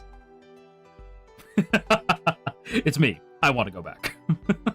Look at the furniture. It's so cute. Yeah, I need it. Yeah, I need that. Is my son in this game? Is Absol in this? Okay, here's the thing. I'm really resisting going back to Pocopia because I know if I go back to Pocopia, we have Winds and Waves coming out. And I've been actively avoiding playing Champions on stream. Because... And I don't know if we've talked about this. You guys know I love Digimon. Oh my me, do I love Pokemon. You know what I have on my phone right now? I have Pokemon Go on my phone right now. I literally just got a notification from them an hour ago. I am obsessed with Pokemon. Right? I love Cubone. That's my goat. Absol is, of course, my son. For what should be very obvious reasons. I fear that this channel would slip into Pokemania if I let it. Like, so, I don't know if I want to slip into Pokemon Mania, because I feel like a lot of you are not Pokemon fans. So I don't want to slip into full-blown Pokemania. You know? I recently went to the Pokemon Fossil Museum that opened up near me. Oh, what? Really? That sounds cool.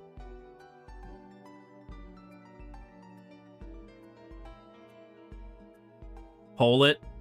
Let it happen. Let it happen. No. No. Cease this madness.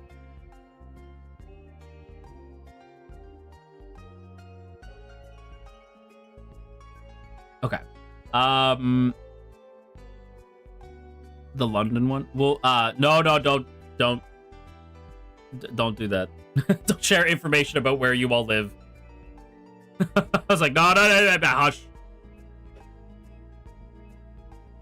Don't dox yourself in my chat, please. Memby stream where Ash fights the Marimomis and Pokemon champions. No, you're okay, Kienwin. You're okay. You're okay. You know you're my good Marimomi, don't worry. You're okay. I got the several plushies of Psyduck and walked through so much tall grass. Nice. My damn nose. We adore you having fun with games and franchises you love. We'd support you no matter what. It would be awesome if I could play the Tron games. But that's probably not going to happen. Alas. It's fine. Did you see the new character trailer for Street Fighter 6? What? The one where they reveal Tifa? Or is there a new one? What is happening?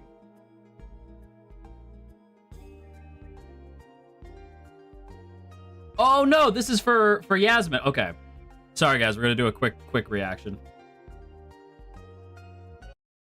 Quick Yasmin reaction.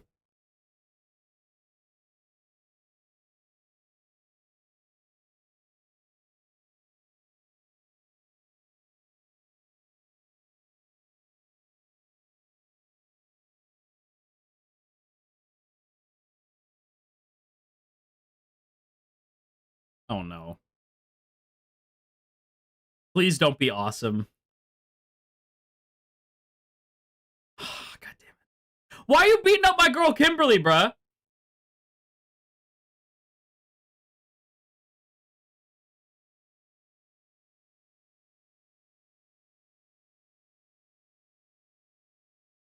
Okay, she's got some sauce. She's got a lot of sauce. Oh shit, she got a lot of sauce. Unfortunately, she is awesome. Yeah, I was like, that. What? The boomerang? Like, it, like, comes back? It's not a boom. It's like a chakram. It comes back? That's fucked up. How do you block that? How do you block that? What the?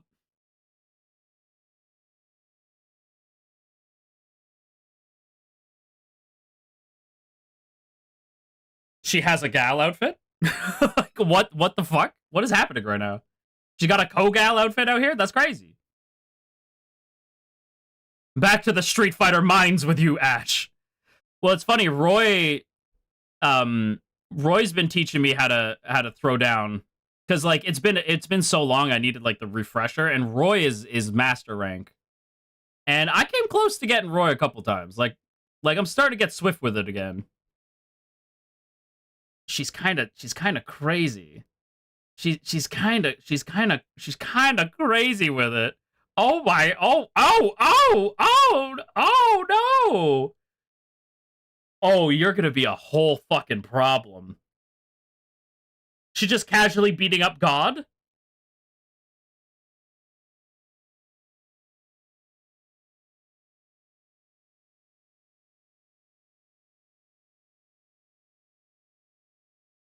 She can fucking... What was that, like, Hadouken-looking thing? Oh, she's like... Oh. Wow. She's so cute, dude. She's, like, that little pose she does at the end, I'm like, aw, she's cute. That's adorable. She's cute, but she'll fuck you up. You know? That's interesting. Okay. Okay. Okay. Now I'm scared. Now I'm scared. Now I'm scared.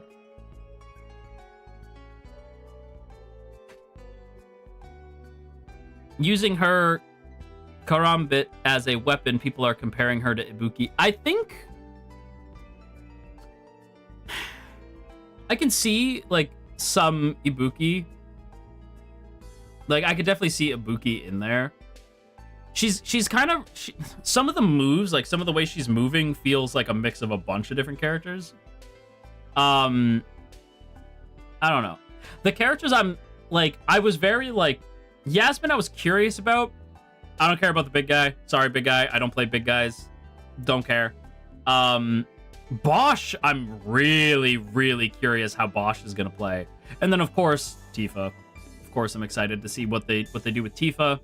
I can't believe Tekken, and I know Dami is about to know it, like understand what I'm about to say, but I can't believe Tekken let Street Fighter do that to them. That Street Fighter put Tekken in the chair, bro. That's I can't believe that. I can't believe that. Street Fighter and Final Fantasy put Tekken in the chair. I'm never gonna get over that. That's crazy. Okay, here's the thing, right? I do want to play some Street Fighter on stream. I don't know how I'm gonna do that just yet.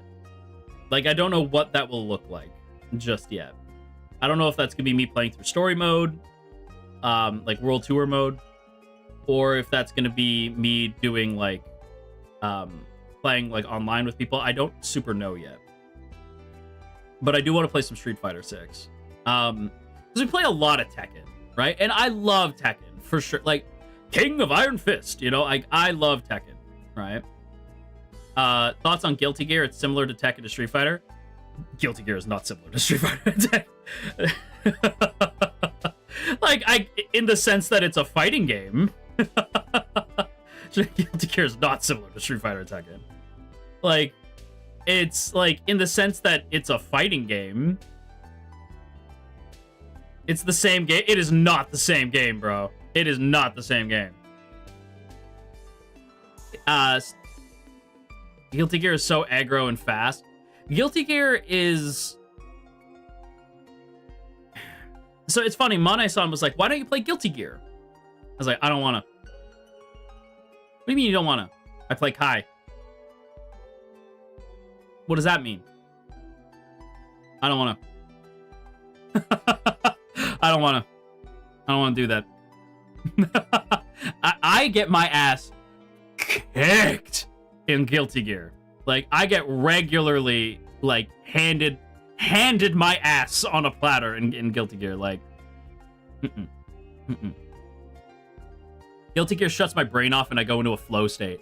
That's how I feel. Like, even when you're losing, Guilty Gear is fun, right? Like, I have a good time playing Guilty Gear, even when I'm getting my ass kicked. But I haven't played Guilty Gear in a hot minute. Like, I haven't played Guilty Gear in a hot minute, right? I wouldn't mind picking it up again, but it's been forever. Also, Guilty Gear has the best soundtrack to any fighting game ever. Yes, that includes Marvel vs. Capcom 2. I know that's a big that's big fighting words, but like, listen, as much as I love Marvel vs. Capcom 2, it's like my favorite fighting game. And as much as I love Gonna Take You For a Ride, gonna take you for a ride. Like, as much as I love Marvel vs. Capcom 2, I would love to get perms to play Marvel vs. Capcom 2. Like, bold words, but possibly the correct words yet. Know the smell of the game. Dude, Roar of the Spark, Kai's theme, is so good. Go forth. Don't look back. I can believe in the path I'm on. It's so good. The subhuman self. There's so many good like, here's the thing with like other fighting games, like some of their characters have kind of have some themes that are just kind of like whatever, right? Even Tekken, which Tekken usually has great music, right? But even like Tekken has like some themes that you're like, whatever. There's not a bad Guilty Gear song. Like, they all go crazy. You know, like nobody has a bad theme. Although I will say, underrated theme, my boy Ed. My boy Ed from Street Fighter 6. His theme is in German.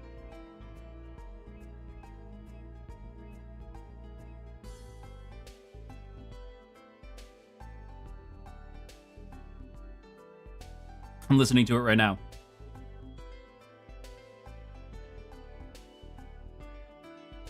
I'm pretty sure it's German. The name of Ed's theme translates to king or coward. Damn. Yeah, it is German, yeah. Oh, by the way, yeah, for anyone who doesn't know, I play Ed. Hang on, let me show you what Ed looks like. Ed has gone through it as a character. He's always looked different. Like, Ed starts at Street Fighter 5. He looked like a fucking goober. I hated Ed in Street Fighter 5. Yeah, hang on, let me show you Ed in Street Fighter 5. Ed's gone through it. Like, Ed has gone through some shit. Okay, yeah, Ed looks like a goofy-ass goober in Street Fighter 5. Hey, let me show you. Let me show you.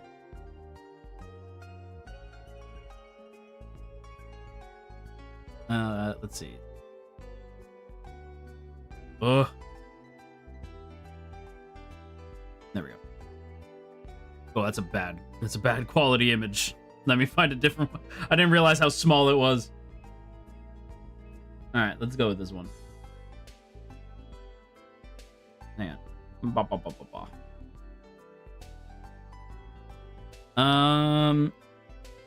Okay, yeah, here we go. Okay, this is what Ed looks like in Street Fighter 5. He looks like a goofy bitch. This is Ed in Street Fighter 5. This is when they introduced him, by the way. They introduced him like this. So Ed is a boxer. He gets trained by, like, Balrog. He looks like a goofy friggin' goober. Boy. Hang on. And he's jacked, too. Like, you can see, like, he's a big guy, right? He's a big dude. And then they completely redesigned him in Street Fighter 6. Let me pull him up.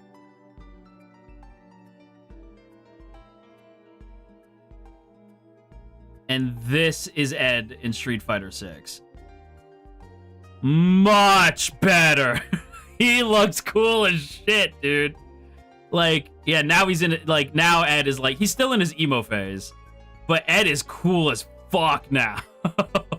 Tasty, bro. Yeah, Ed is sick. Ed has the same thing as me, where we don't like shirts. Hello, sailor. yeah. Ed is goated. He looks so good. He looks so good now. Yeah, Ed is my guy. I also play a little bit of Terry and a little bit of. So when I started Street Fighter 6, my main character was Kimberly. I will show you Kimberly real quick. And then I played after Ed came out. I played a lot of Ed. I usually gravitate towards boxer characters. So once Ed came out, that became like my guy. Like, that was my goat after that. I do play Kimberly, but I don't play her main outfit. Yeah, this is the outfit I usually rock with Kimberly. Hang on. So this isn't Kimberly's main design. Let me say that. This isn't Kimberly's main outfit, but this is the outfit I always play. She's so bad, bro. There we go. 10 out of 10! We love Kimberly in this fucking house! She knows Bushin Ryu. She's like a ninja. She's badass. She's so cool. But I ended up picking up Ed because I tend to like boxer characters. Did you play Dudley? I did play Dudley. I miss Dudley really bad. Yeah. Hello, mother. Yeah, I love Kimberly. That's my goat. That's my goat right there. Her main outfit's fine too. Like, her main outfit. Hang on, I'll show you her main outfit. Her main outfit's cool too. It's just I preferred this one. This one just looks cool. Hang on. Let's see.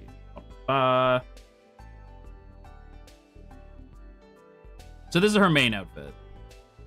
This is cool too, but it's not as good as the other one. Yeah, her main outfit's more cute. Yeah, this is like more cute. Like, cause she's like, she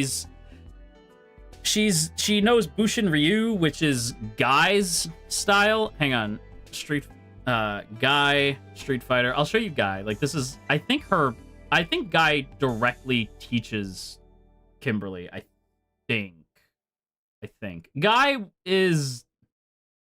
a little boring, like as a character, but he's fun. He can be a little boring sometimes. He's very like I'll show you. But he's cool. I like Guy. Like, Guy's cool. Hang on. This is Guy. Get down from there. There's Guy. He's a little boring, but he's cool. You know, he's all right. And then I also rock a little bit of Terry. A little bit of Terry. Everybody knows Terry. I don't know why I'm showing Terry. Everyone knows who Terry is. I do rock a little bit of Terry. And let me show you Terry. Why am I showing Terry like people don't know who Terry is? All right. Yeah, there we go. That's my goat. Yeah, why am I showing Terry as if you guys don't know who Terry is? Everybody knows Terry. Yeah. Hey, come on. Are you okay? Bust a woof! Yeah, everybody knows Terry. Yeah. Terry's the GOAT.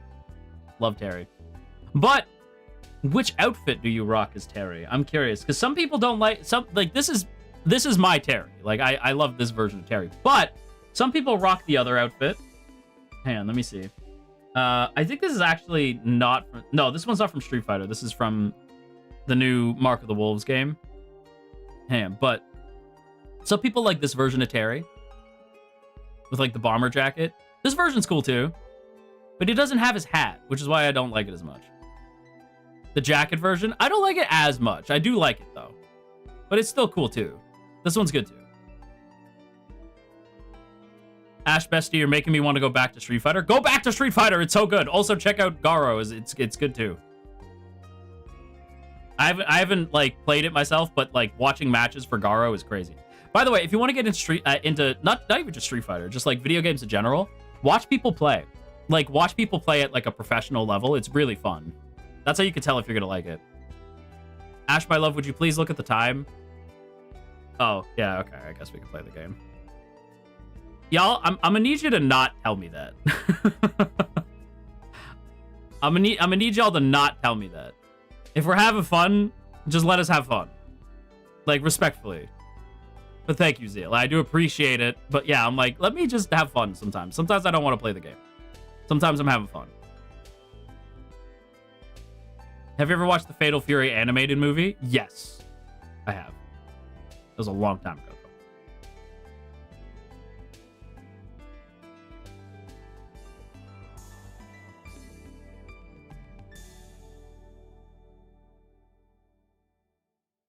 All right, let me pull up the game.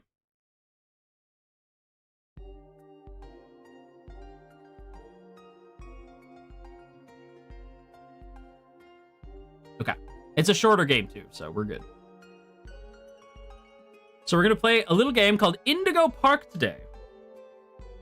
And let me pull up the game.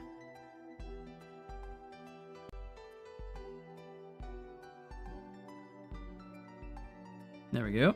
And then, where is the music?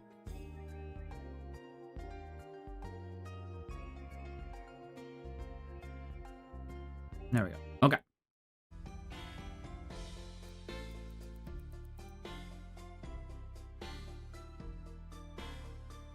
I would never get in trouble for not playing the game, for the record. Like, yeah.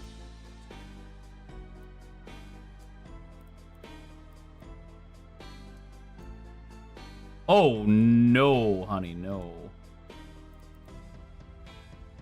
I'm gonna go low because my PC would explode. There we go. What the fuck is that? I feel like I shouldn't see that. I feel like maybe... Hang on, let me turn the...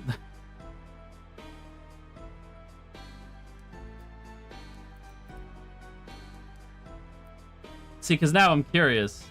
I'm like, wait. Yeah, I feel like I'm not supposed to see that. Yeah, I was like, oh, I'm probably not meant to see that. Let's maybe bump it to low, medium. Maybe medium. Medium will help.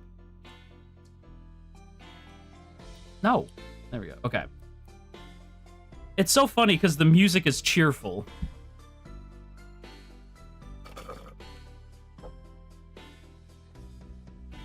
Don't worry about that. Daijoubu. So, for anyone who doesn't know, this is a game about exploring a haunted amusement park. And I love me some haunted amusement parks, right?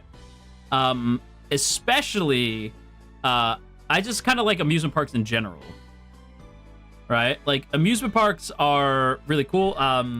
When I was, when I was in the not so nice place, I would often look up information about amusement parks because we didn't have amusement parks in hell, would you believe? And so I would often just look up information about them because I was too poor to go. And also, I was in hell. So I would often look up stuff about certain parks of certain mice, Have you heard of Defunctland? Of course! Of course I've heard of Defunctland. I love Defunctland. Right? And so I would often just look up information about the park. So I became really knowledgeable about places I would never go, and I still haven't gone. I've never gone to a certain home for a mouse, a land of mice. I have still never gone. Mostly because if I go, I will cry because I've learned so much about it, but never set foot in it myself. So that's something perhaps one day, but not today. But I do love me some amusement parks. And we are going to play a game about a spooky amusement park.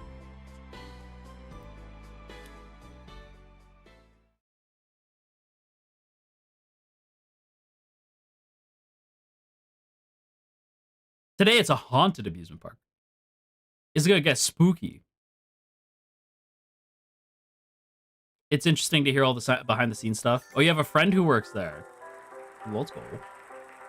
Indigo Park! Journey to this newfound paradise, we welcome you. Indigo Park offers a slice of the American dream to call your own. In this place, echoes of days gone are brought back to life as a new generation captures a glimpse of the exciting potential of tomorrow. Indigo Park pays homage to the values, dreams, and unwavering truths that gave rise to our great nation. Here you embark on the journey of a lifetime, a place of creativity, joy, and fantasy. I wanted a chicken nugget. I was like, wait. This feels like I should have a snack. It's a very weird episode of Defunctland. Yeah, that's what I was thinking. Like, man, this is a strange episode of Defunctland.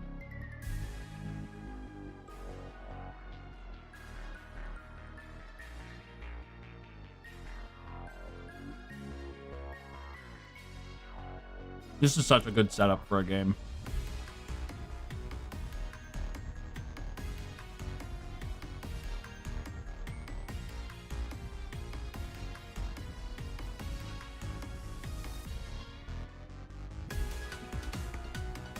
This is a great setup for a game.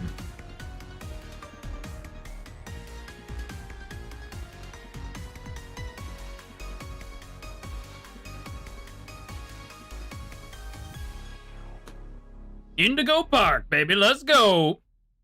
Birds of a feather, we should stick together, I know. Oh, sorry. My bad. My brain went elsewhere.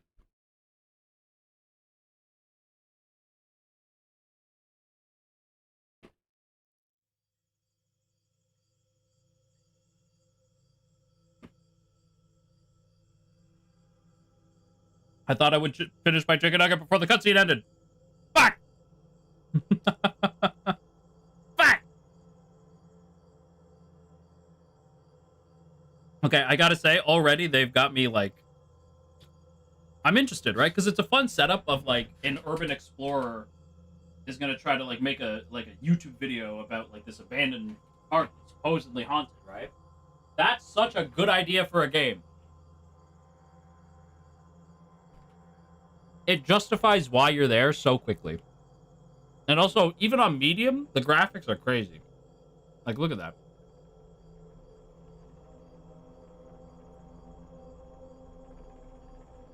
Okay.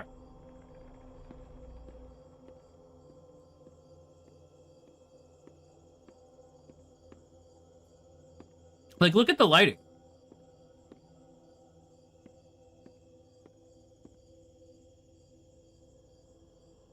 That's nuts. This team did a good-ass job. Hello. Oh, I found a collectible. Oh, very nice. They nailed the theming.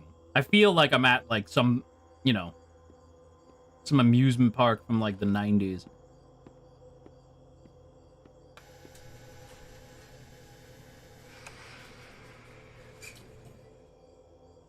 Maybe it's motion detected.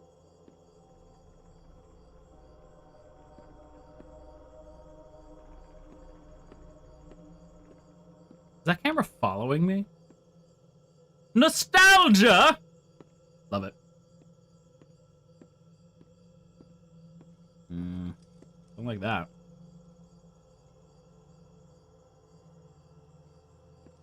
Hi there, and welcome to Indigo Park, the world's most innovative and engaging family fun experience. Jump into the world of your favorite character. Wait, you're our first guest in 2,920 days, 4 hours, 23 minutes, and 38 seconds. Congratulations! I'm Rambly the raccoon, and it's my job to make sure your experience here at Indigo Park is the most fun it can be. Just hop on over to the registration center to your left, where our friendly assistant will help you begin your adventure in the park. You're a piece of shit, Ramblin'. Or whatever your name was. That scared the... I was like, ah! Fucking goddamn it. Oh, interesting. Hi, I'm Rambly the raccoon. Rambly, and it's my job to make sure your experience here at Indigo Park is registered. Let me just get a good look at you. Rambly, you alright, man? Don't seem to have your face in our guest list. Is this your first time here at the park? Or did you just get plastic surgery? No worries, it's Rambly Tuesday, so you qualify for a big discount on your visit. Just follow me to the main gate. Ooh, I can't wait for you to see everything Indigo Park has to offer. All right. Oh, also another thing I should note. This is chapter 1. I believe they're working on chapter 2 right now. So hopefully, if you guys are big fans, chapter 1, you guys can check out chapter 2 when it drops. All right, like, so I am definitely excited. Because I was like, I never get in on these like during like chapter 1, right? I always end up getting into them like way later, and I have to play through like multiple parts.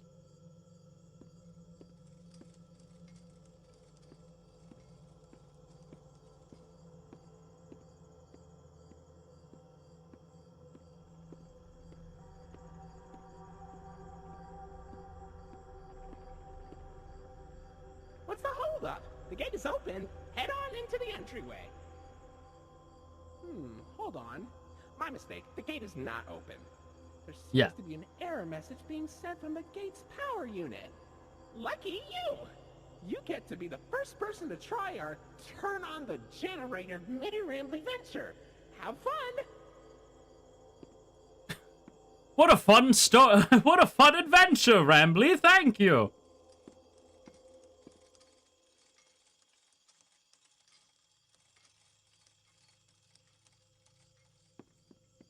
Oh, I don't like that I have a sprint button.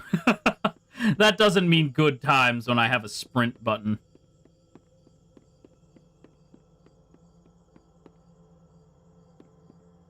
Oh, in this big ass amusement park ass parking lot. Oh gosh. That's yeah. Anytime I get a sprint button, I just know bad times are approaching. Nope, that's not it. Oop, wrong way.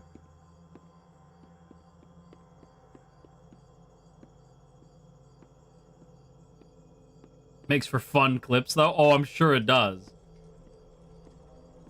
Aha! The Indigo Violet Compact Power Generator. But it seems to be inoperable. Looks like it's missing a piece. Can you find it? Oh, so it is. Okay. Ah! Rambly! Hello, my friend. No.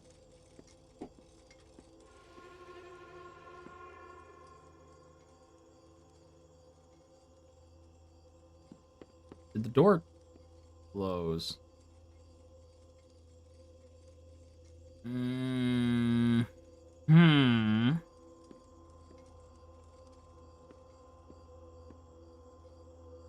Aha!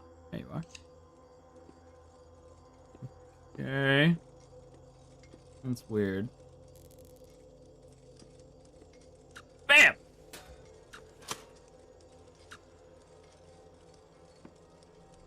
All right.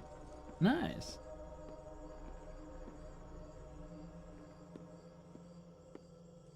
Doors open. Let's go. Rambly, let me in. For real this time. Welcome to Indigo Park. Thanks, man. I'm sure nothing scary will happen here. That's a lot of foliage. Aw, Rambly's cute, though. There's a parrot.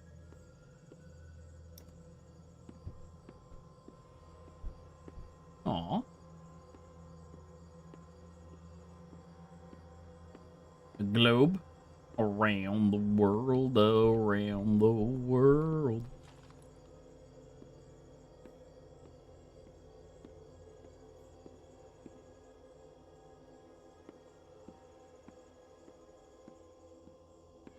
Oh, silly Ramley.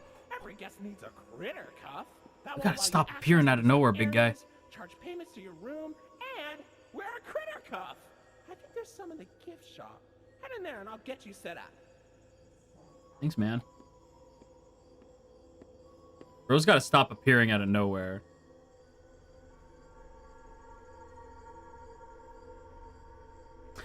It's got a really bad vibe. Ramble, I don't know if I want to be here, big dog. Are these actual shirts you could buy? Because I will buy one. Rambly, I don't know, man. I'm not having a good time right now. There you go, buddy. Your very own Stop critter it! cuff.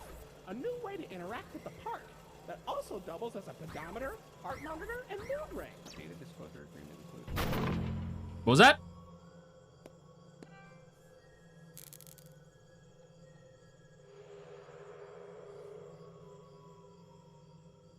Oh my god, a merch ad? Oh my god, do you guys want to talk about some merch? You guys want to talk about merch? How about our Offline Together merch featuring myself and Xander Netherbrand in a pairing known as Netherfeather, which you can check out right now by clicking that oh, I forgot to pin the whoops. What? Hold. Chotomate. Whoops. I will give you the link right this second. Girl, please, my wallet is begging for help. Well, that's funny because Hearts Ablaze merch is also available, but I'm not in that, so who cares? I'm kidding. I'm kidding. I'm not in that, so nobody cares. Let's go. Hang on. Offline Together. There we go. But I'm not there, so who cares? There we go. Ash, come on. I'm sorry. You're right. Anyway, Yeah, if you go ahead and check out that link right now, you can get a whole bunch of cool stuff. You can get a Nether Feather, like the ship name, like our Nether Feather sticker. You can get the snapshot card holder for all these checkies that we're also selling. There is a crap ton of cool stuff for you to check out. The most cool, in my opinion, is, of course, the voice pack, which I actually got some voice direction from Zanny on this one. The two of us got to record it together, which I think is really, really cool. I think it's some of the best work I've done as a seiyuu, as a voice actor. It's some of the coolest stuff I've gotten to do. In terms of like, I feel like I really got to explore range in ways that I hadn't before, thanks to Zanny. So if you haven't checked it out yet, I highly recommend it.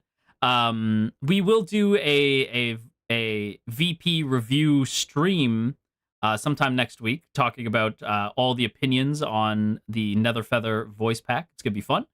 But yeah, you know, I am excited. So if you haven't done so yet, you can also leave your review of the voice pack using the hashtag Ashkariel. You can check out if you don't know how to spell that, don't worry, it's on my Twitter. So if you go to my Twitter and you check out the pinned tweet, you'll see all of our hashtags that you can check out there. And yeah, I am excited to actually like go over what you guys think about the voice pack, because this one is very, very unique, right? Like, getting to do ship merch is very unique. It's something we haven't done before, and I'm very excited about it. So I hope that you guys will check it out if you haven't. Now, back to our regularly scheduled screaming, because I feel like something bad is about to happen. Uh-oh, the door mysteriously locked. Why not test out your band and save the day?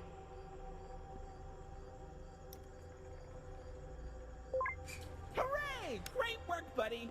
Now try entering the park, and we can start our Indigo adventure. All right, man.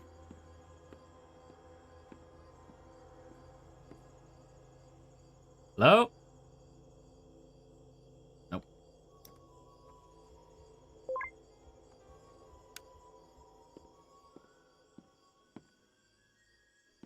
Boy, that's not reminiscent of anything. Boy, I wonder what that could be referencing. Anyway. I love this game already.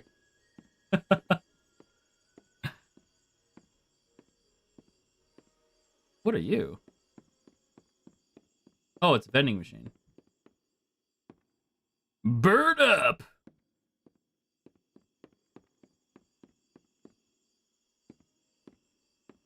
Also, actually, funny enough, reminds me of an Ed's World reference. All right, brain, let's come up with some ideas. Yeah, I'm a brain! How about space cats?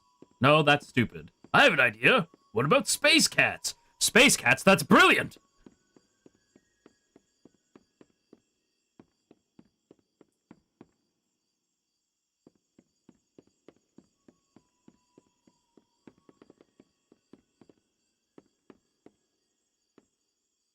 Have a jump. Oh yeah, nothing bad can happen here. Why didn't I think of that? Yeah, love that. Oh.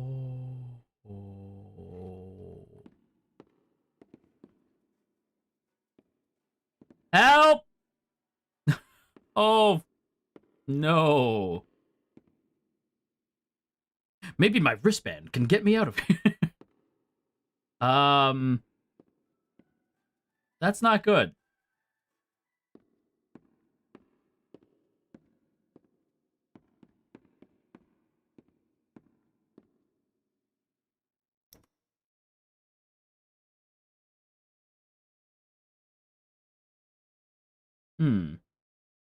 I don't see anything. Look out!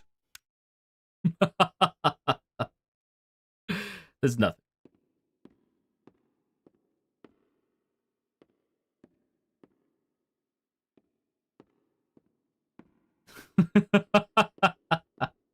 Yeah, my brain. Oh, hello. What are you?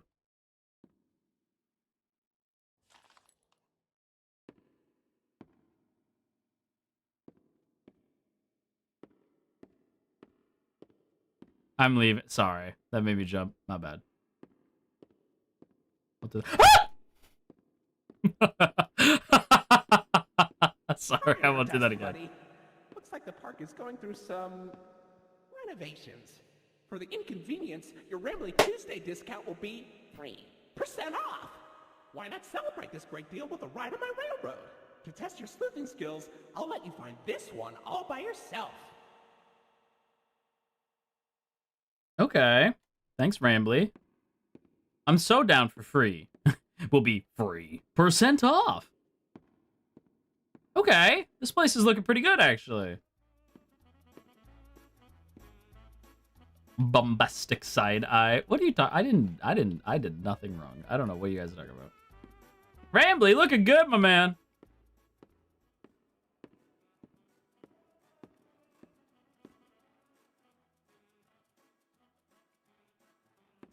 Your facial data suggests you may be a bit older than the target audience for this ride, but it's one of my favorites.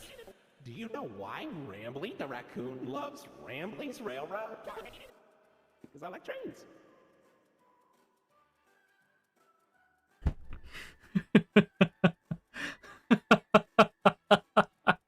I like trains. Did Rambly just call back to the beginning of the stream? Because I like trains. I like trains. Oh my gosh. That's crazy.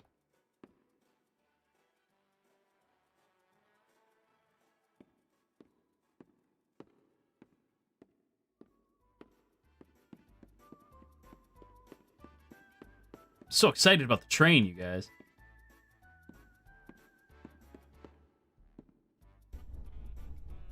Woo! Yeah, let's go! Hi, Rambly.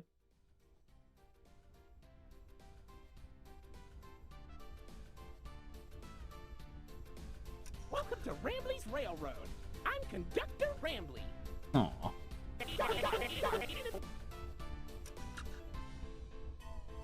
You alright? Rambly!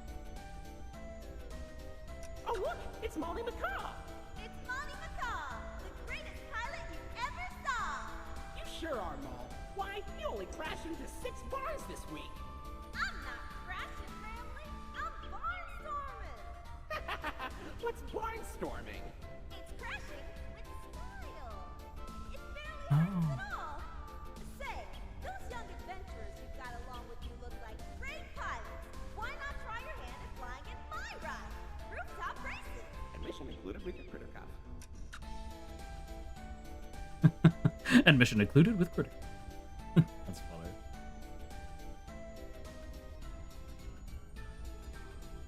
Okay, I mean... Oh, Finley, come on out and greet the people. Hi, Rambly. Why the long face?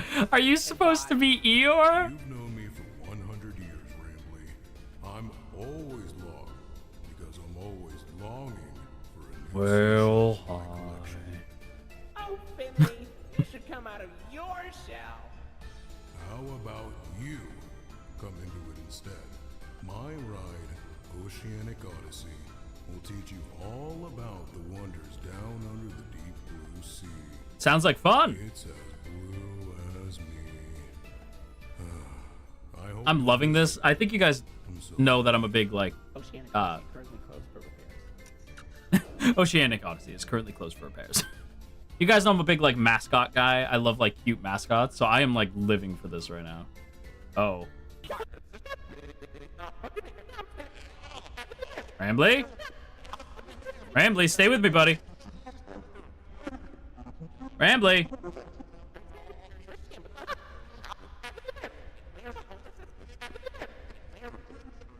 He ain't doing so good.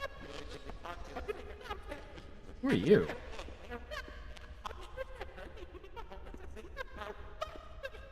It's somebody's furry OC.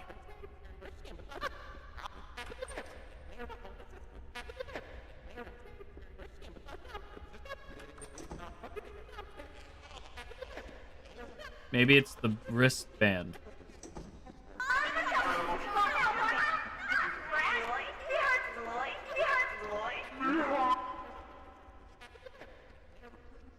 Don't do that!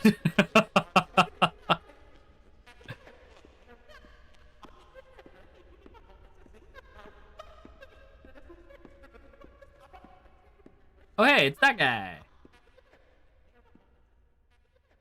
Okay, we gotta find... Ooh. Lloyd's limo. Is that a reference to fucking... Hey, Lloyd's limos, is that a reference to, Oh.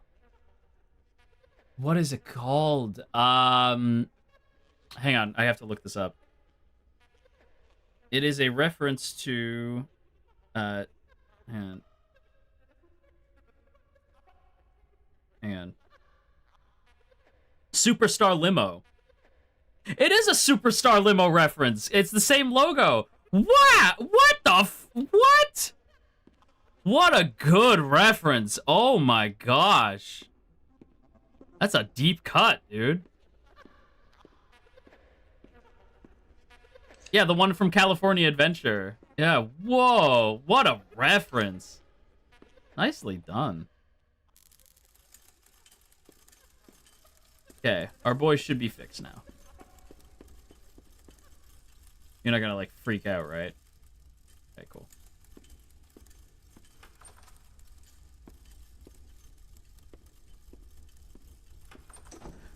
Stop it! Rambly, you alright, buddy? He's okay. Rambly, it's awfully dark in here. Hey there, Lloyd. Do not shame me with that common folk name. I am the proud, the prestigious, the professional Hey, Lloydford L. Lion, actor I love that. extraordinaire. Rambly is like, how you doing, Lloyd. Lloyd? Of course it was. I'm the real... Good job, Lloyd. How you doing, Lloyd? I am loving this right now. That was... How you doing, Lloyd? Of course! So, what do you think? Pretty fun, right? Now you know all about my friends. And Lloyd. And Lloyd. So, where do you want to go? Wait. What's that? What's that? So, that. What?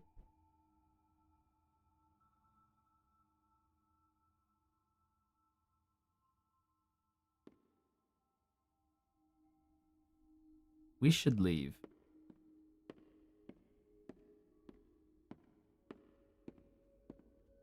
We shouldn't be here right now.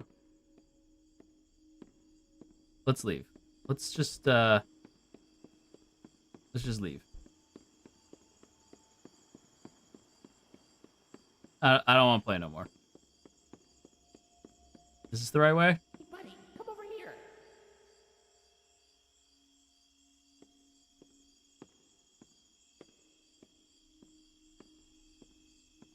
Rambly?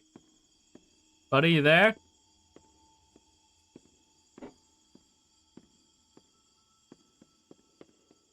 It is Main Street, you're right. Well, look at that. You're at Jetstream Junction. Oops. Looks like Jetstream Junction's being tuned up. Last I checked, there's a security office in the back of the theater. Maybe a friendly wrangler can help you get in. Why are you helping me?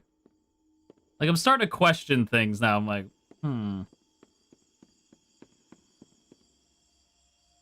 Oh, what the?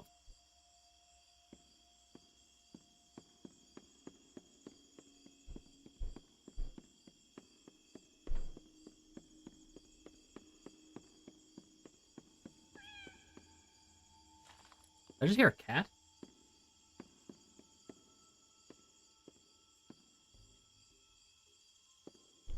You moldy donuts.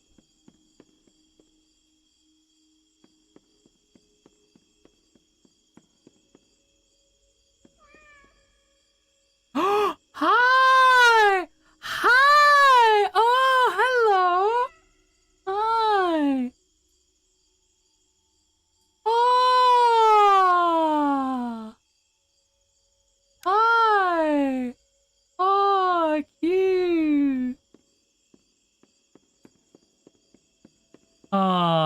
I'm at peace now. That was cute.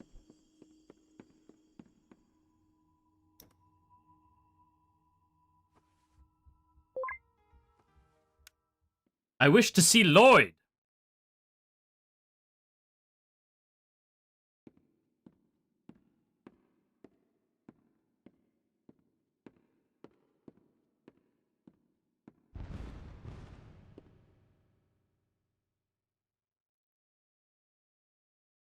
Was that an actual lion?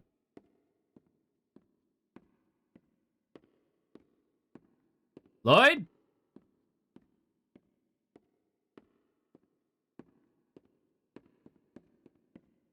Lloyd? Hey, buddy, I've got eyes all over the park, but I can't see anything behind the stage. If you're going back there, be careful.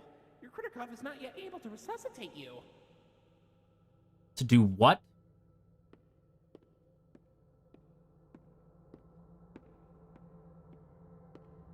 The critter cuff can resuscitate me?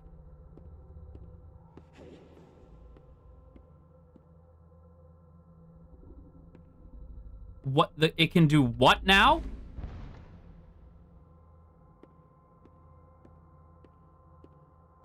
Lloyd?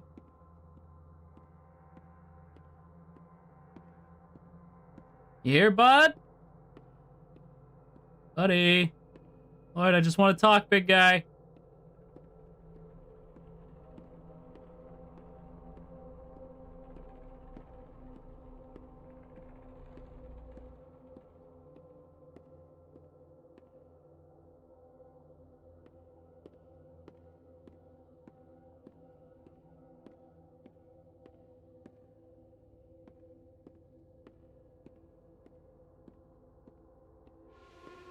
Oh!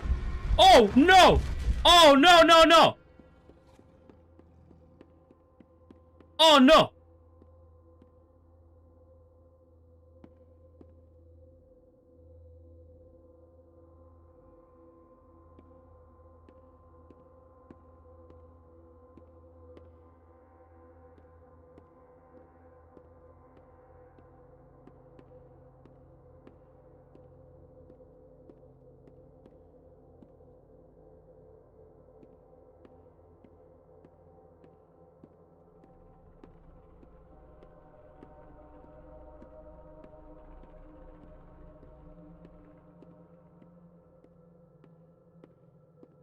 Oh, what the hell was that?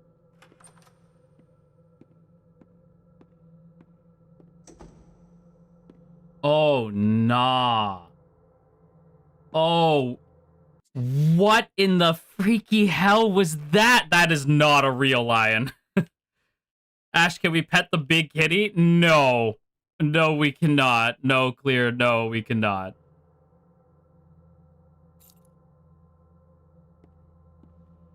I mean, we found the key.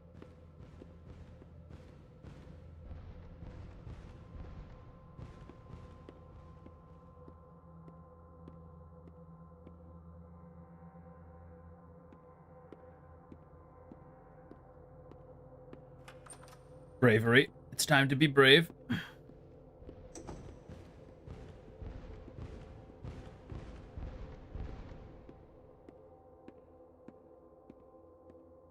My name is Ashkariel. I am afraid of nothing. Except for giant lion animatronics. Very specific.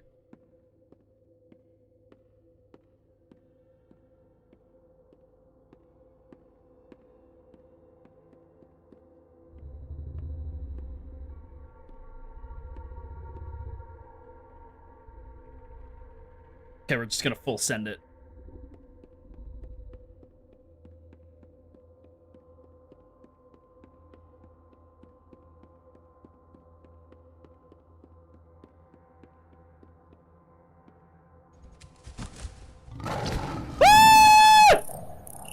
Okay. Yeah, you get out of here, you freaky fuck!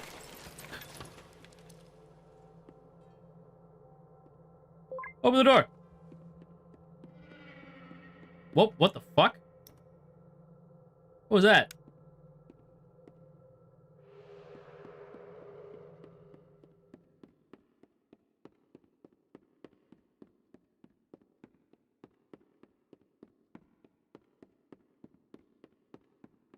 Running.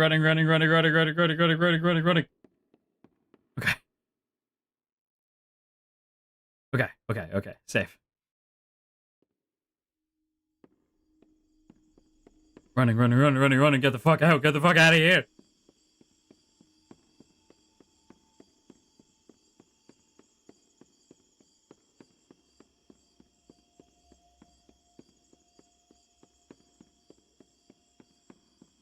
Wait. Kitty!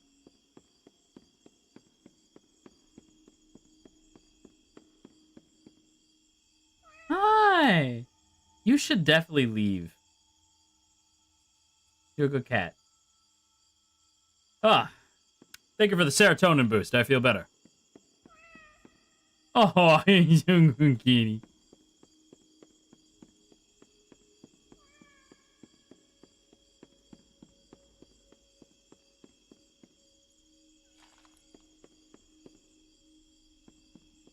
I have a lot of collectibles.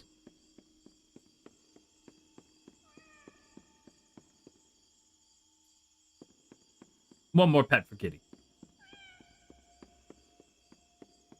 It's Kitty! Hello, Kitty. Hello. We shall name you Ashkariel. Are you the same Ashkariel from The Only Way Is Down? Yes, you are. I'm going to pretend like you are. Okay, so you do eventually get down, and then you end up in this creepy as fuck park. It's funny how that works. Okay, Ashkariel, have a good day.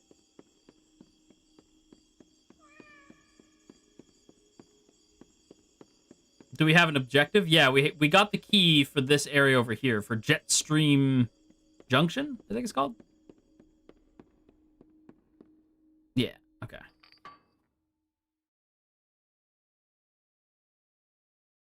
But we can't leave the park because we got, like, that... Say, Oh, hang on. why don't you check out Molly's rooftop races? It's not far from here, and it's a great warm-up before we get into the bigger rides. Just take it up at Molly's landing pad. I want to see Molly. Molly was, like, chasing us in the one... Molly was right behind us that whole time. You see, she was, like, running. I don't want to see Molly. I don't know why she was chasing after us, but it wasn't a good time. Molly's garage. Rooftop races. Landing pad. I'm assuming this is, like, an area for drinks. Yeah. What are you?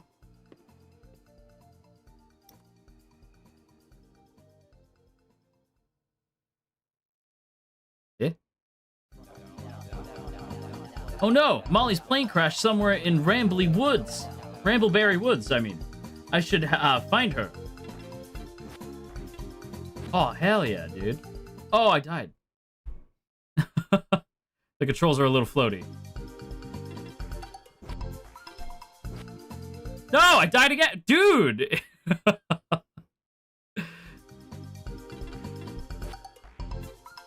No! Stop! No! Damn it! A game in a game. No! Okay, can I just make that?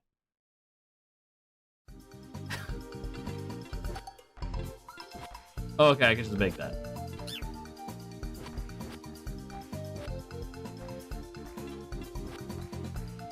Wait, it's Sonic?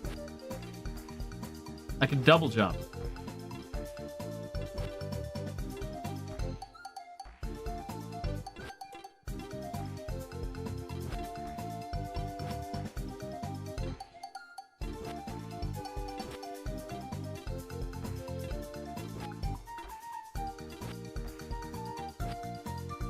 Aww.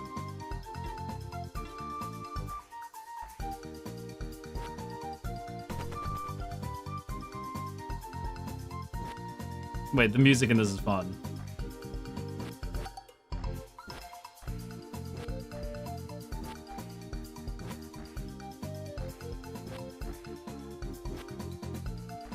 Let's go, Rambly! We got this, my boy!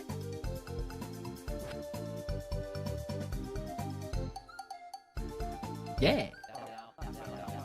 Molly, what happened? Hey, Rambly. I was flying through the woods, but suddenly I couldn't see a thing.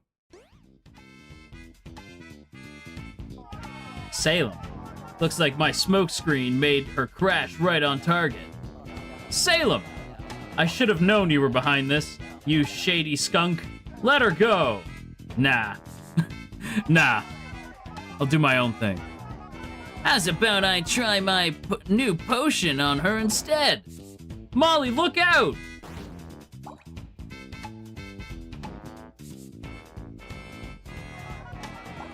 Too slow, dumpster face.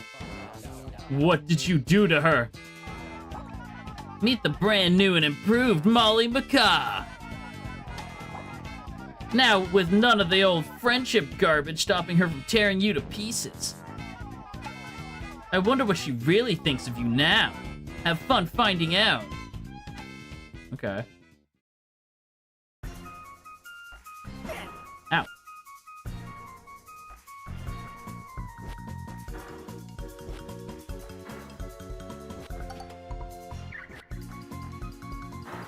Ow. Ow.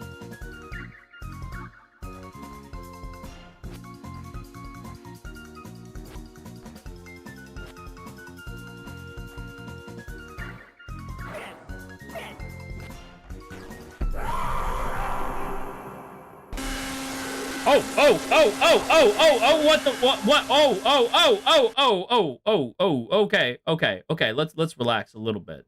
Let's chill out a little bit. A strawberry. Okay.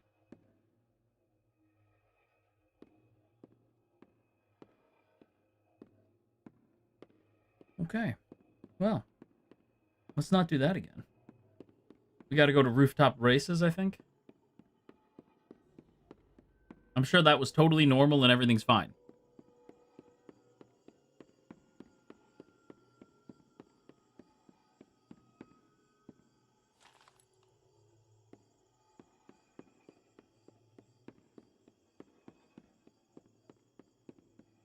Must have missed somewhere. Oh yeah, we gotta go this way. Okay.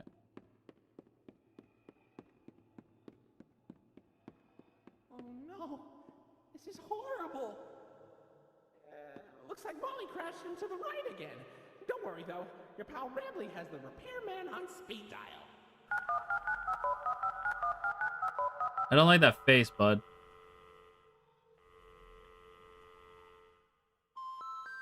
We're sorry. The number you have dialed has been disconnected or is no longer in service. Please check the number and dial again. Say, why don't you check out Molly's landing pad? It's not far from here, and it's a great cool down after that exhilarating ride. Just take a down from Molly's rooftop races. Alright. Don't mind me, I grabbed some fries. I was like, oh, he's on a call. I'll just get some fries.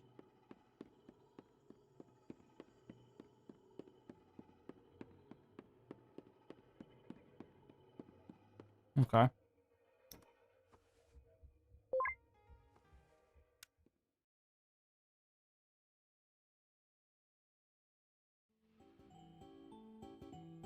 No. No.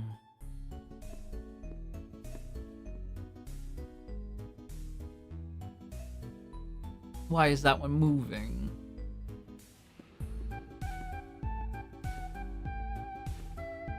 No. No. I hated these even when I was forced to play in them, which is weird because I was a grown-ass angel at that point.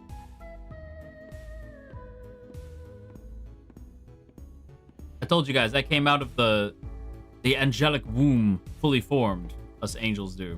Mind you, I was the youngest of the angels.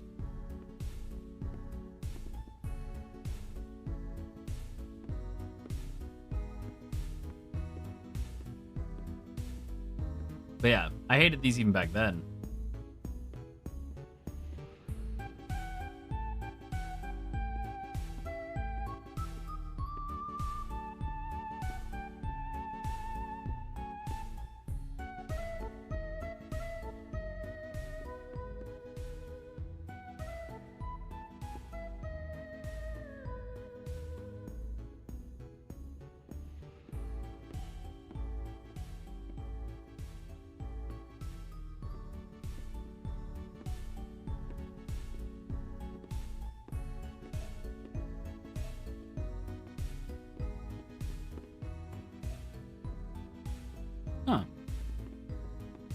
wonder what I'm supposed to... Oh.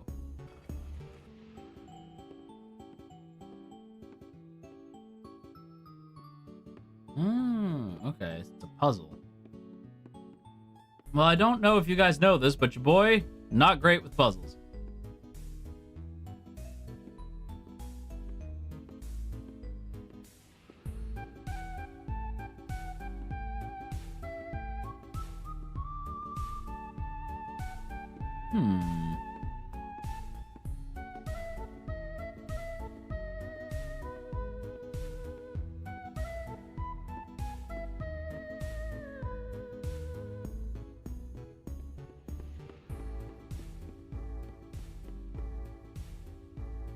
I'm sure that's not going to be a nightmare later.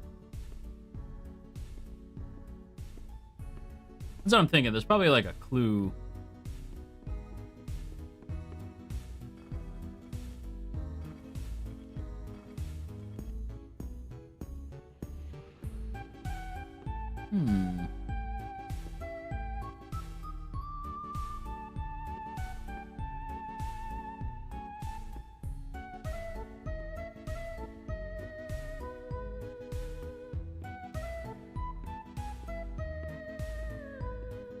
Oh!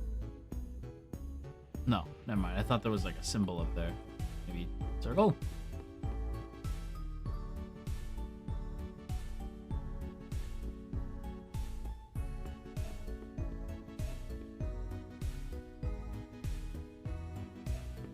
Is it on the ground?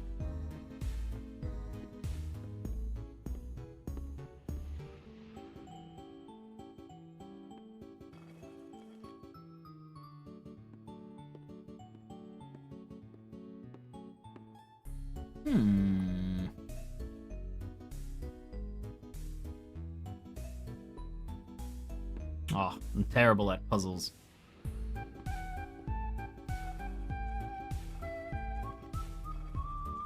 Is it circle? Because this is no. Maybe the entire room gives you hints.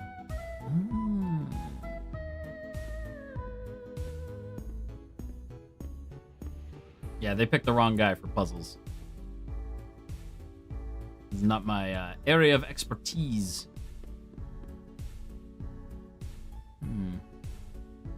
Whee! Is there a puzzle? Is there an answer in the ball pit?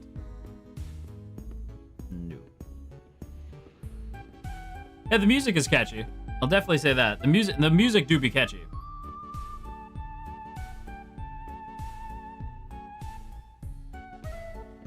Is it on the balls? No.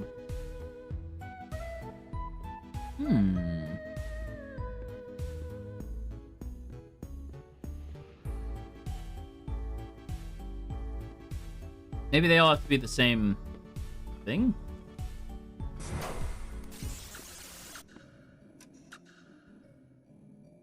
I don't know what I did, but I did something.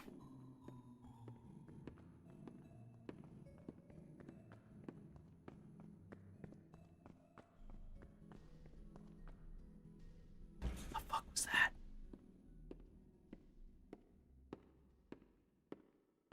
What's her name? The bird? Molly?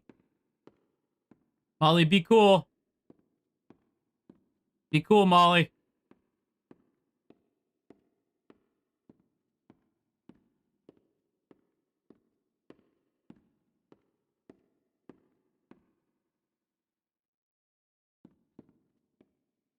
Nope.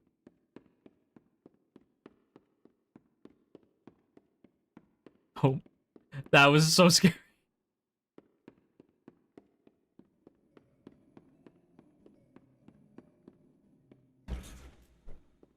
Oh.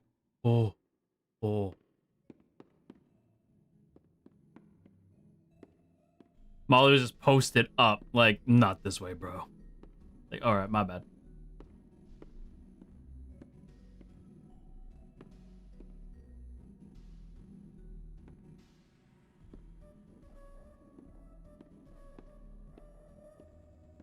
Oh, the music's all creepy and weird now.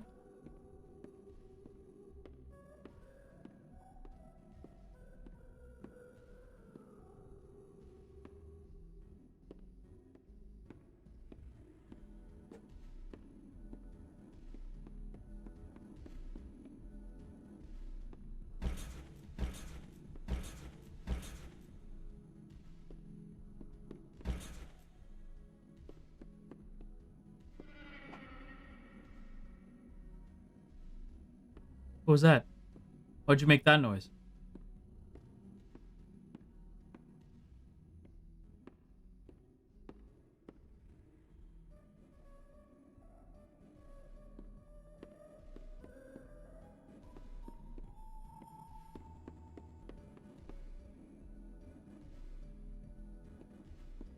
I would like out now. Actually. I think I'd like out.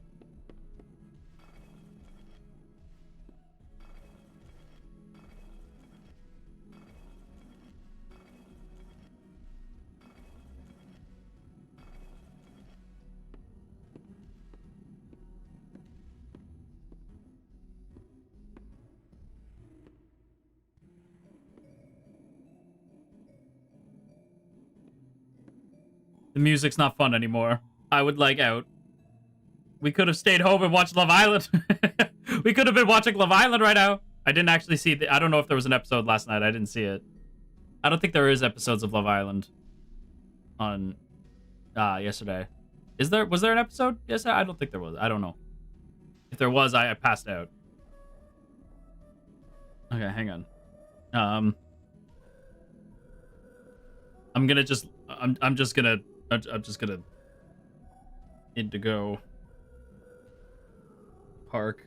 I'm just gonna, because I'm like I don't know. I'm scared. I just want out. I'm scared.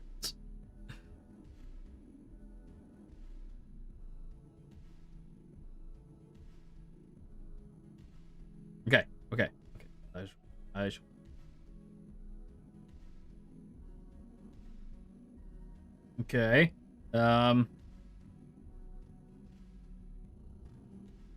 Everything's fine.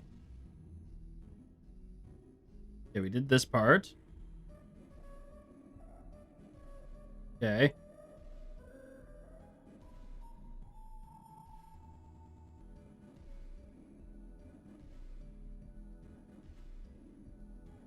Okay.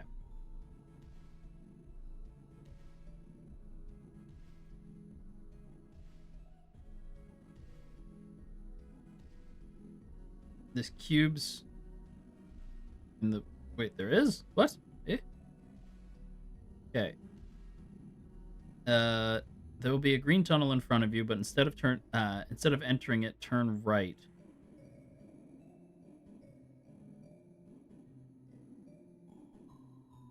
And a red star.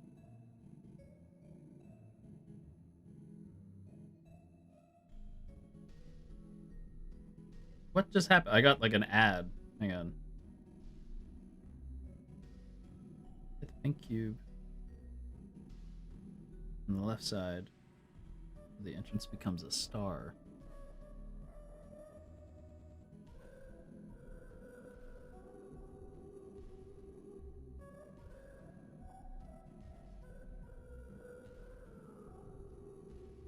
Which is a blue star.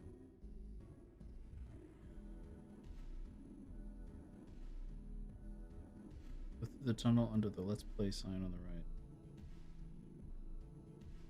Okay, I'm not going to do that because I don't feel like screaming my lungs out. So, red star. It's like, yeah, you gotta crawl through there and find all these, like, shapes. And I'm nope.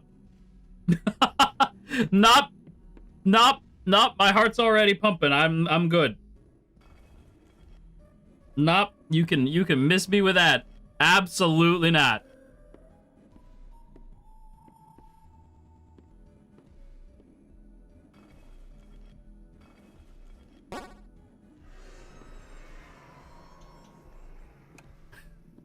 Absolutely not. I am not playing with Molly. No, thank you.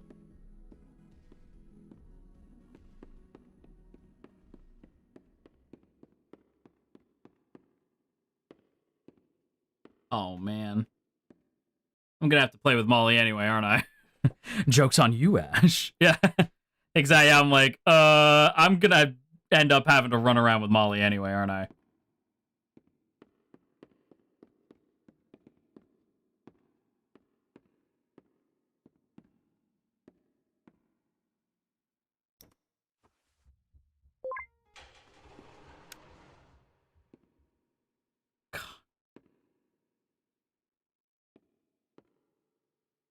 Hey, Maul.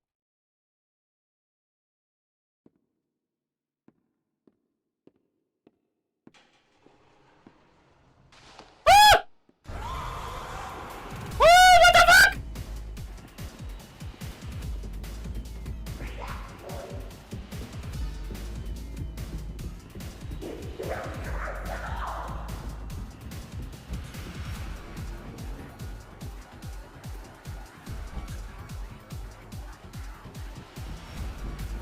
Woo!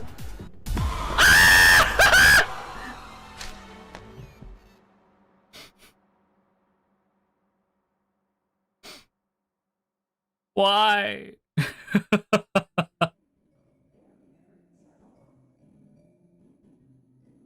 Oh, brutal. What the hell? Molly can repeat words she heard. Don't be fooled. Press E to respawn. Oh, that, first of all, that artwork is crazy cool, but oh, no. Oh, I'm like, oh, no, dude. It's a chase sequence. Oh, no.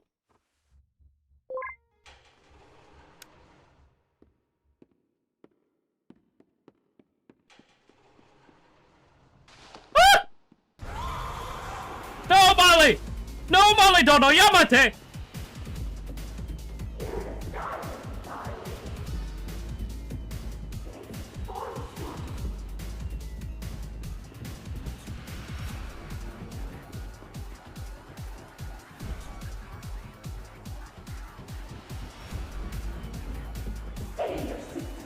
Stop it! Leave me alone!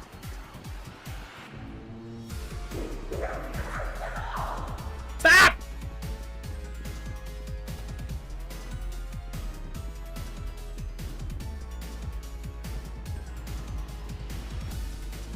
I don't want to play this game anymore! Not Indigo Park, but like, stop chasing me!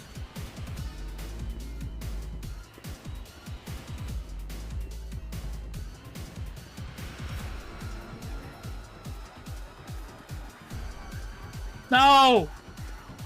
Leave me alone! Oh, there was a collectible. I missed it. Fuck! Oh, no!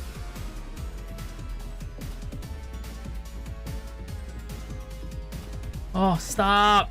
No! This is the worst.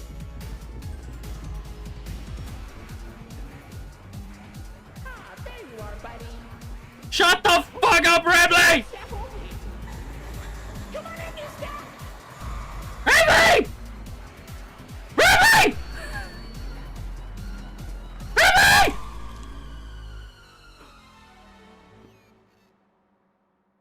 Why do you bleed? Welcome to the Rambley's Wranglers registered room. Here we have plenty of amenities and... Okay. I can see in your facial tracking that you're scared, angry, upset. Transparency is an important part of our policy here at Indigo Park, so I need to be honest about something. Yeah, you think? Active for years. Employees stopped showing up, guests too. The mascots are... I just was so excited to see a visitor, and I wanted to be sure you were given the best experience possible. But I was confined to the entrance for so long, I didn't realize just how much disrepair the park has fallen into. Wasting Yeah. your fun time. Sorry for the inconvenience. But I have an idea. I have access to the repair documentation in my database. I just can't execute most tasks without authorization from a human user. You must have come here because the park matters to you too, right? Yes. Would you be willing to help me restore the park? I can see in your facial tracking data that you aren't opposed to this. Ooh, I'm so excited. Let's get this place back in business. Rambley, buddy, this isn't just inconvenient though, dude. This is like, what the fuck? Why is it bleeding? Welcome to the crew, Rookie Wrangler. Registered. Your first official job as one of Rambley's Wranglers, registered, is to get out of the Rambley's Wranglers registered room. Head left towards the Rookie Wrangler register security room to set yourself free. Phew, kind of exhausting to say that whole spiel, but Rambley's Wranglers register is a registered trademark that expired yesterday. Rambley, this isn't just like casually, like,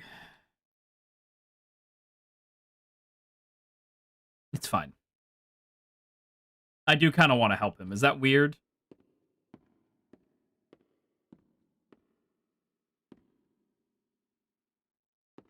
Wait, what's this way? Uh-oh, that Rambley's Wrangler's room is only accessible by royal wranglers. Maybe one day you'll grow up big and strong enough to enter it. But for now, don't.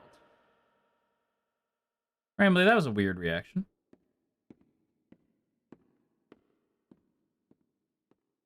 He's just a little guy. I just want to help him, but he definitely knows more than he's telling. I think he is trying to help. Maybe I'm wrong. It does feel like he does want to help.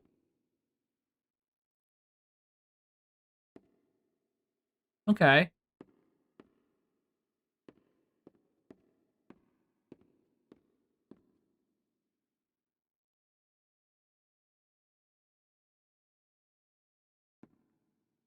Can I not pick that up? No, it's not a collectible.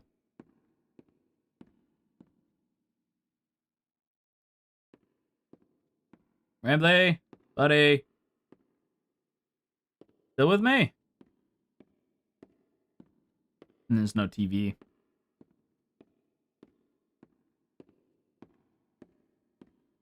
Yeah, this doesn't look scary at all. Like he's withholding. Yeah, exactly. Yeah, I don't fully trust Rambley, but I do want to help him. He does seem like at the very least earnest that he is stuck here. Yeah, he's withholding info, but he does genuinely want to help. Ah, lovely. Hey, buddy, did you dig that out of the lost and found, or was it in the trash? No surprise, I guess that our park would dispose of a non-Indigo brand toy. I suppose he'd make playtime special for a child with poor taste, though. A weird poodle plush that doesn't seem to be an Indigo product. Sure doesn't look like any character you've seen at the park. Maybe a child left it behind. Damn. This thing popped out of the Rambley Rush arcade cabinet. How is that even possible? Do you think it's edible? Whoa, where'd you get that? Brambleberries are my favorite! Oh, if only I could jump out of the screen and take a big bite. Don't eat it! Maybe I'll be able to one day! Don't like that, Rambley. Souvenir cup. When I was a kid, they used to have free unlimited refills on these things. I once drank so much Bird Up that I got sick and threw up while riding rooftop races. That poor kid behind me. Damn. Ooh, that's a Rambley cup. Nothing beats the taste of fresh Rambleberry juice drunk directly out of my plastic, lifeless head.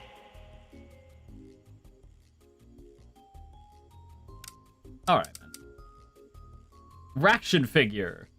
This is the all-new Rambley the Raccoon action figure. Available at your local toy store. It's cool to see that there's some mint condition ones still in the park. Oh, I got this. I know the commercial by heart. Wow, it's the unlimited edition Rambley the Raccoon Raction figure.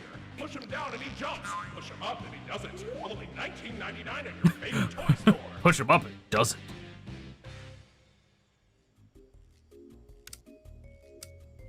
Gold Rambley. So wait, there were some money. They were so money hungry that they just recolored Rambley and called it a new product. Kind of lazy, don't you think?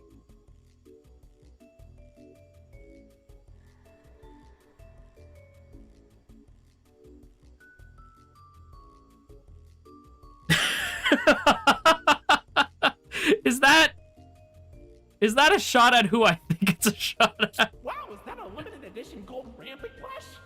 Parents were fighting tooth and nail for those things when they came out. Seriously, our employees had to clean up so many stray teeth and nails. Hard to believe there was all that demand for a regular Rambley plush we just blasted with gold spray paint. Yeah, I think so. Yeah, I was like, huh. A Molly plush. I remember when my mom took us to the parks one summer, her favorite was always Molly, so that was when we first opened the new Molly meet and greet, Jetstream Junction. And there were some of the first, or we were some of the first in line. Molly plush! She's always been my best friend. Did you know she builds planes in her landing pad at the park? And then she crashes them. She's so talented. Yeah, she almost tried to kill us, and then we killed them. Kind of fucked up.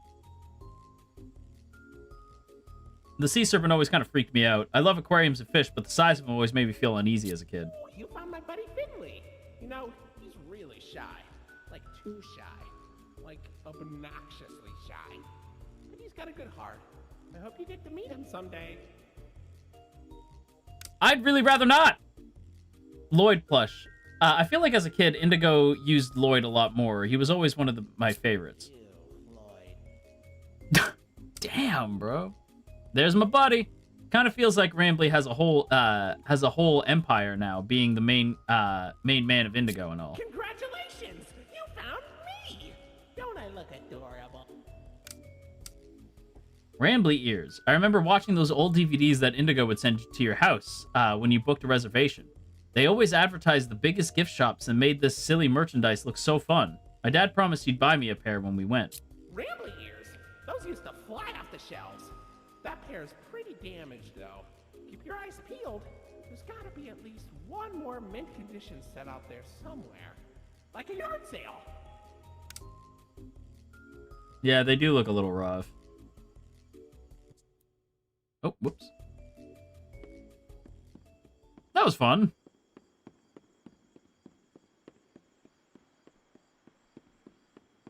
Wait, I thought Oceanic Odyssey was closed. Wow, you made it to Oceanic Odyssey. You're doing a great job, Rookie Wrangler. Thanks, man. We'll get out of here yet.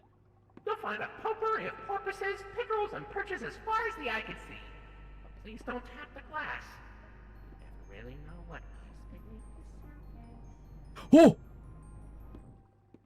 What the fuck? Rambly!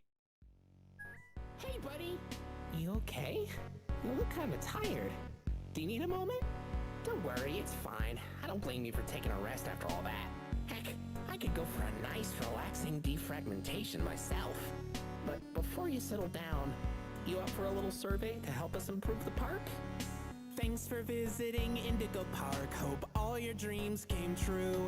If you've got some time and you're up for a lark, stick around for the Rambly review. I'm here to is this copyrighted, Rambly? Should I, you know what? And lots of happy feedback ensures I get to exist. Let's try it. Were you satisfied with the rides? Yes or no? Were you satisfied with your guide? I sure hope so. Yeah, I'm a mute just in case. Because I was like, Rambly, it's not that I don't trust you, but I don't trust you.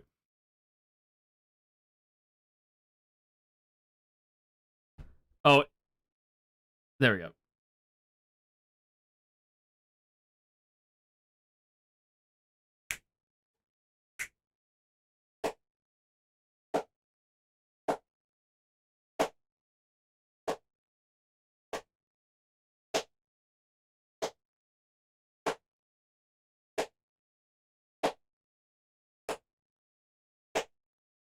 This is a good ass song.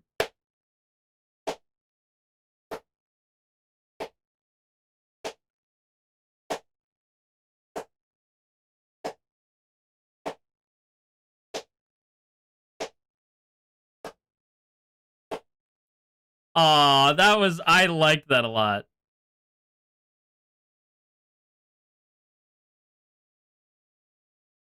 It's awful lot to ask.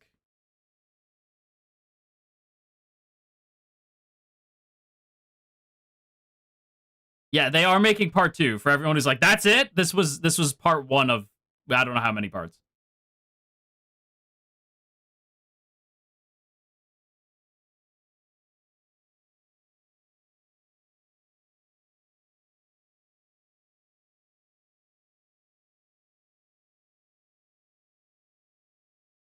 Yeah, we're friends, Rambly. You my goat, Rambly. You know you my goat.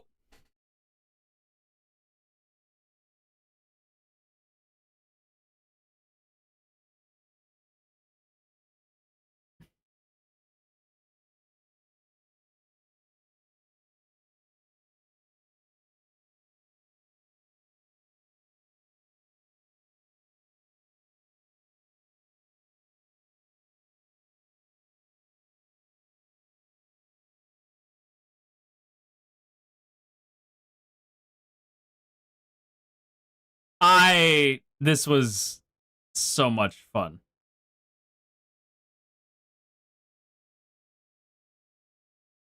Aww.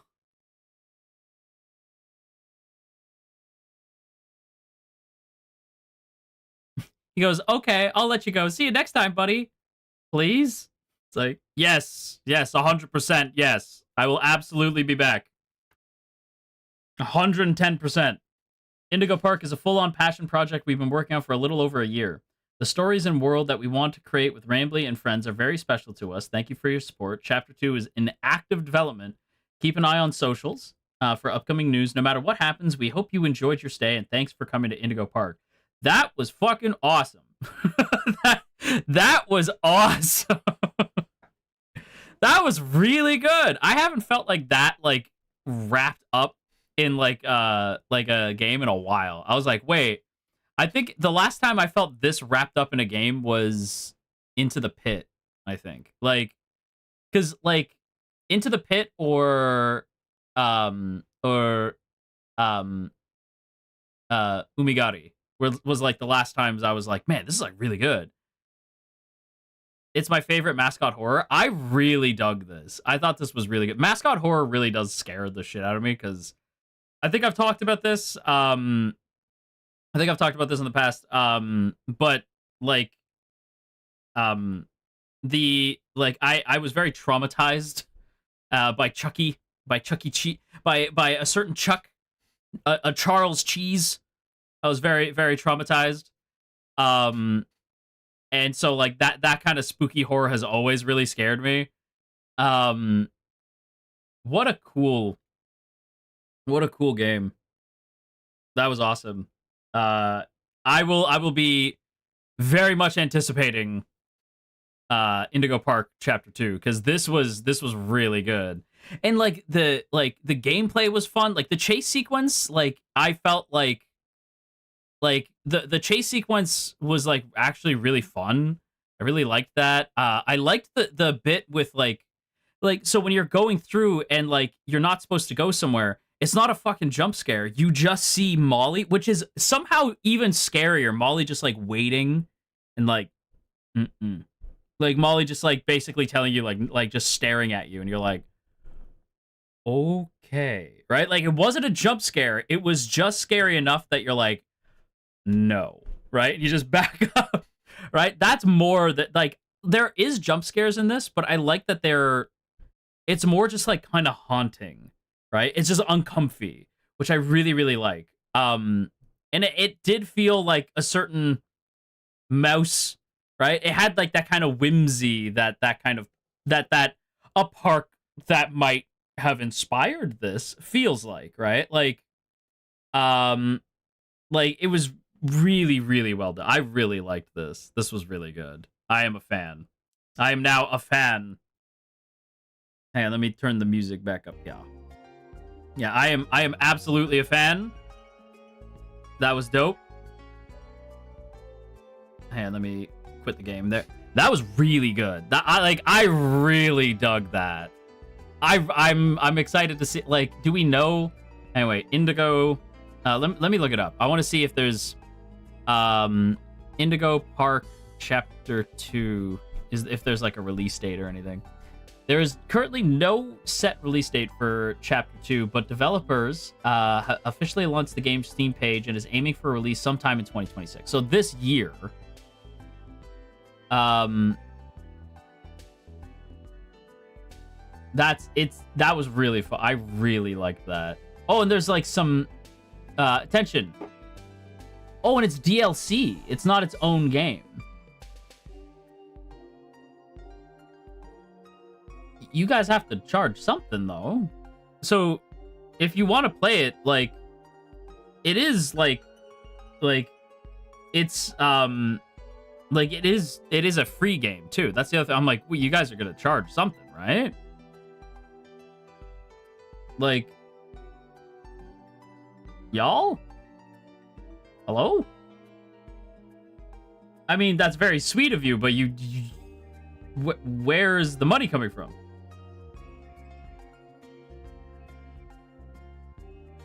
Hang on. Probably merch, like Poppy's Playtime. I will happily buy merch. I'm like very I need to see this game to its conclusion here. Hang on, I'm gonna look up maybe like their socials. Yeah, I need to see this series finished.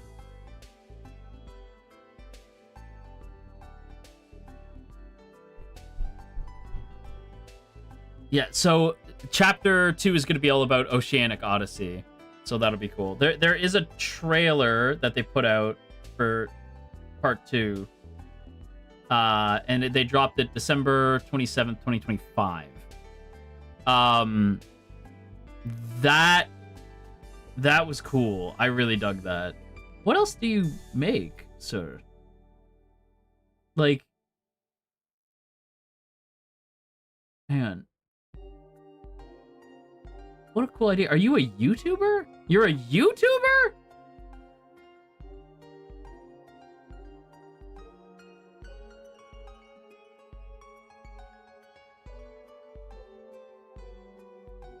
They're a YouTuber? Unique Geese. My name is Mason or Unique Geese, variety streamer on Twitch. Wow, what? I love this game more by the second. That is awesome, dude. No way. I love that. That is so cool. I like seeing like creators get to then like YouTube creators then getting to like chase passions and make cool projects that they've always wanted to make. Like that's really, really cool. I'm like, the more we talk about it, the more excited I am for Indigo Park Chapter 2. Minsu, thank you for the lovely offering, by the way. This game made me remember I have a photo shoot in an abandoned place coming up. Please send me strength. My God, I'm kind of scared. Minsu, I am sending you all the love and strength. You can be brave for me, can't you? Minsu, you'll be brave. I believe in you. Tell you what, when you do the photo shoot and you get back, I'm going to give you lots of praise, okay? Just for you, for being brave. Okay? Promise. Clear, thank you as well. Ash, can we pet the big kitty? I am a little scared to pet the big kitty. Lloyd seems kind of freaky. It's interesting, though, because Lloyd didn't try to kill us. If you remember, Lloyd grabbed us, but then, like, the watch freaked him out, and he ran away. So that makes me go, like, what does that mean? Promise? I promise. If you are very brave for me, I'll shower you with praise when you come back. This is like their second major game they made before they made a remake project of Garten of Banban because they didn't like the design choices of I haven't even heard of that. I'm gonna have to look that up. This is the year for YouTube creators. Seen lots of YouTube creatives YouTube creatives are being given avenues to make movies and games now. It's so cool to see. Well, look at what's his name? Hang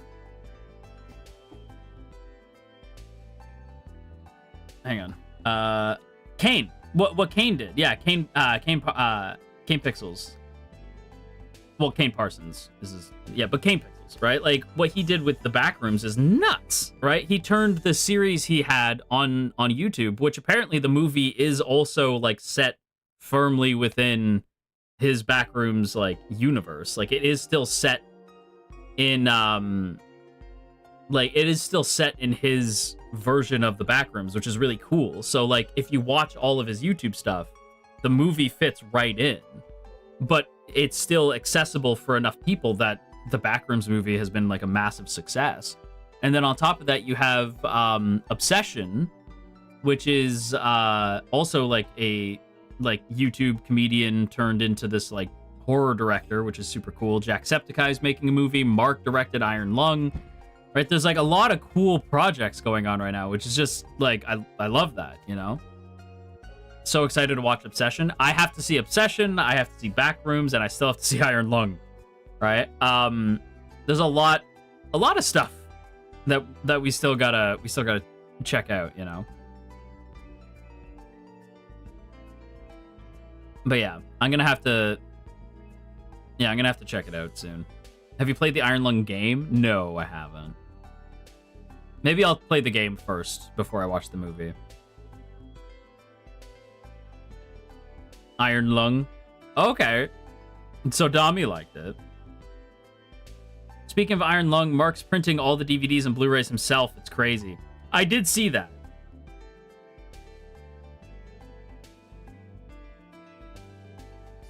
Can we recommend a movie? I have one that's really peak. Yeah. Highly recommend seeing Obsession in the cinema. Backrooms 2, mostly for the ambiance, even if the storytelling is so-so.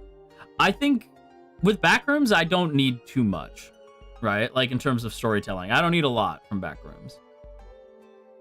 Iron Lung was amazing. Rewatched it many times.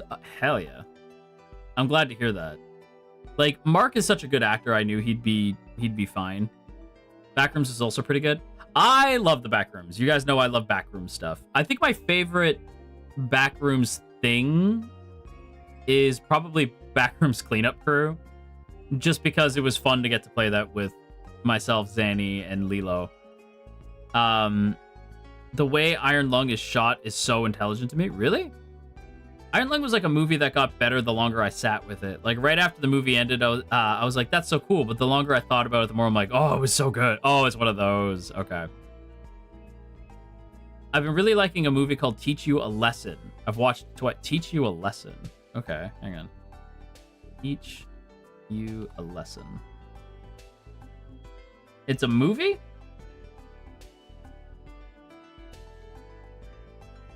It's a movie or a TV show? Because I see a TV show.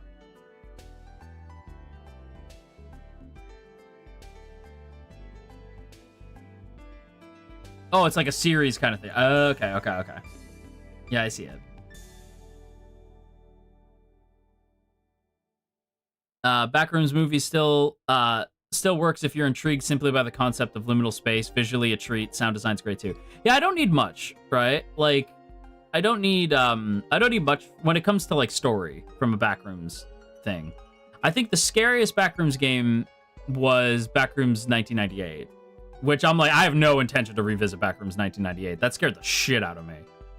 Backrooms 1998 is really good. So there's the show called Love Island. Yeah. Yeah, Backrooms 1998 was really spooky. I really loved Backrooms Cleanup Crew. It's really good. I did play a little bit of a game called Backrooms Society with some friends off stream. That was pretty cool. Softo, hello. Backrooms 1998 was a time. Yeah, Backrooms 1998 was really scary. I think my favorite... What has been my favorite Backrooms thing so far? It was probably Within the Backrooms. I think Within the Backrooms was my favorite because there's no monster in Within the Backrooms. It's scary because it's scary, right? I think Within the Backrooms is unsettling, and that's my favorite. Within the Backrooms.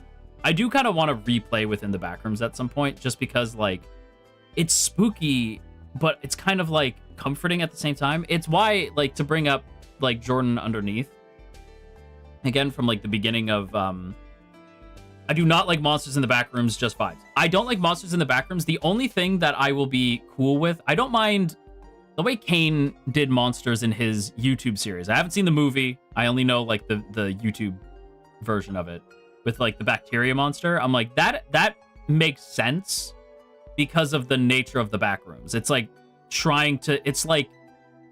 it's as if the Backrooms are alive and the monsters are like antibacteria, right? Like, they're like your white blood cells, like, trying to protect you. Like, so this one creature going around, like, trying to wipe out anything that ends up in the Backrooms, and that's why you see, like, that weird, like, black sludge around bodies in the Backrooms.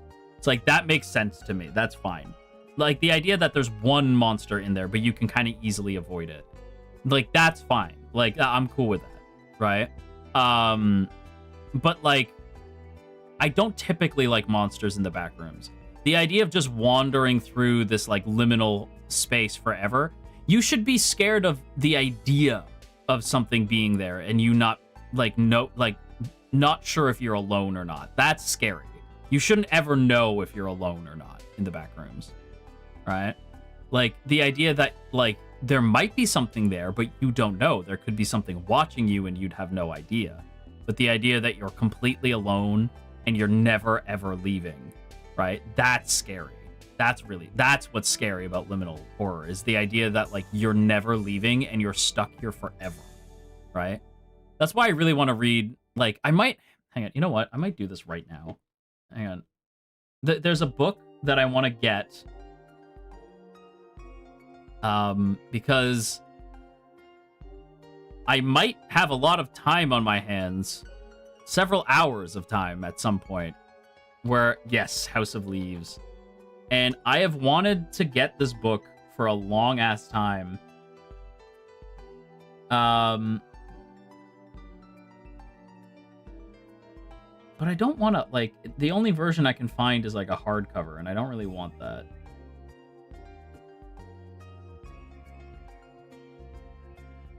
If you do eventually watch Obsession, I hope we get to hear your thoughts on it. I know a couple momies enjoyed the movie, too. I do want to watch Obsession. I feel like a lot of people, and I don't blame people, they're just excited, like, have kind of, like, hurt parts of it, like, spoiled parts of it by talking about it.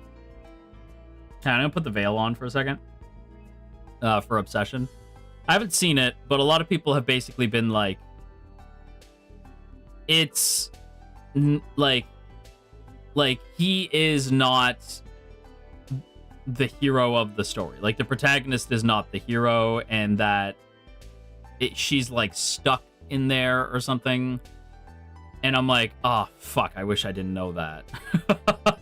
I would have really liked to not known that.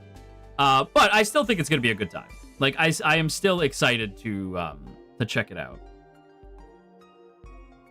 There is a book that is a cross between Love Island and The Hunger Games called The Compound. It's pretty solid in my opinion. Ooh, okay. Hang on. I see a version of House of Leaves on a certain website where you can buy a lot of stuff from. Hang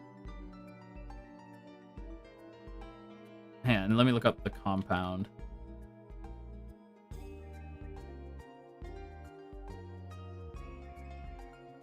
The Compound. Let's see. Yeah, I think I see it. Let's see. Read more. Lily, a bored, beautiful 20-something, wakes up on a remote desert compound alongside 19 other contestants competing on a massively popular reality show. To win, she must outlast her housemates to stay on the compound the longest while competing in challenges for luxury rewards like champagne and lipstick, plus communal necessities to outfit their home, like foods, water, and front doors. Cameras are catching all her angles, and good and bad, but Lily has no desire to leave. Why would they when the world outside is falling apart? As competition intensifies, as intimacy between players deepens and becomes increasingly difficult to distinguish between desire and desperation. When the unseen producers raise the stakes, forcing contestants into upsetting and even dangerous situations, the line between playing the game and surviving becomes blurry. If Lily makes it to the end, will she receive the prize, a prize beyond her wildest dreams? But what will she have to do in order to win? That sounds really cool. That sounds really, really cool. I'm gonna add that to my, like, ooh. Yeah, I'm gonna add that to my must read. But yeah, I do wanna check out House of Leaves, because I just like the I love the idea of House of Leaves a lot.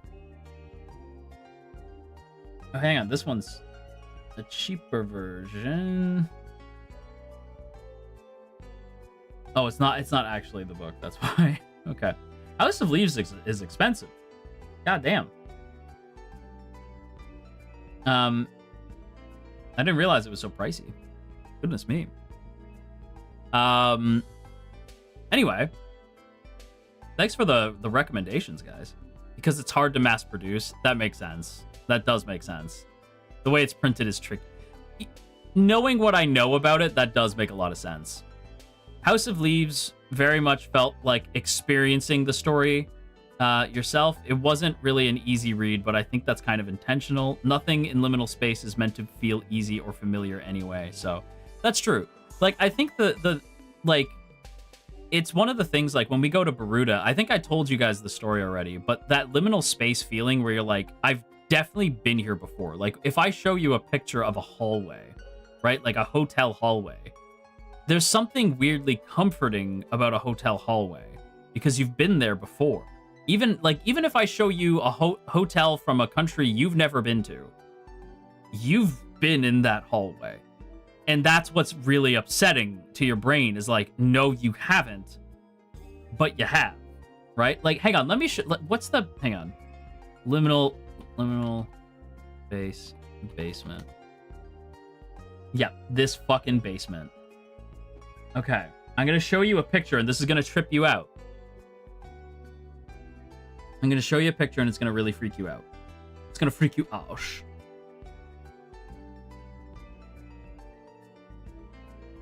Hang on.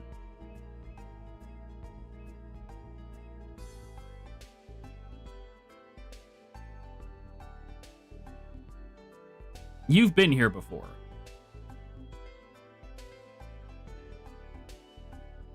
You've been here before.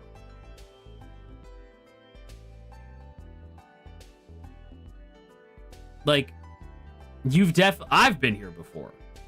Like, you've definitely been here before. Oh, yeah, exactly. Like, you've been here before. You know, like, yes and no. Why does that feel so familiar? I'm telling you, right? This is like the most American house possible. Yeah. Exactly. Like, this is like, I've been to basements where like this reminded me of like a friend's basement, you know? Like, it's unsettling because it's familiar. Yeah, exactly. Or like, hang on.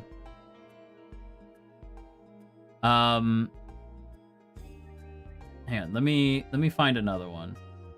Well, it's the reason why the back rooms is creepy, because you've been there before, you know? Like, okay, here's another good one.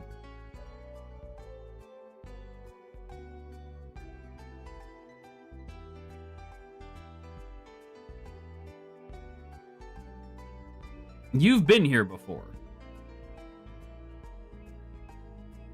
Where is this? I have no idea, but you've been here before. Like,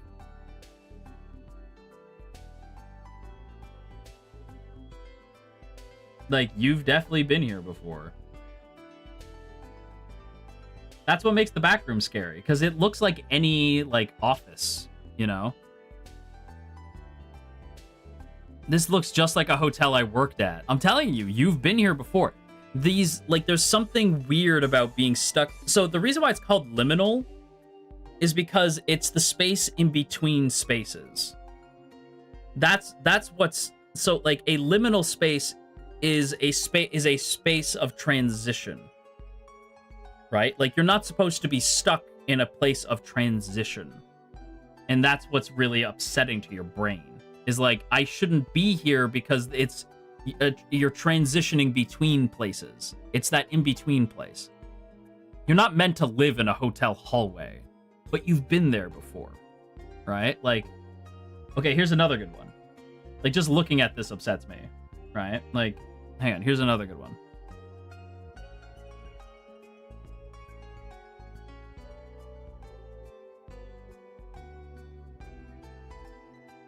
Don't like that. I've definitely been here before. Like, we've all been here before. Or here. Yeah, this is another good one.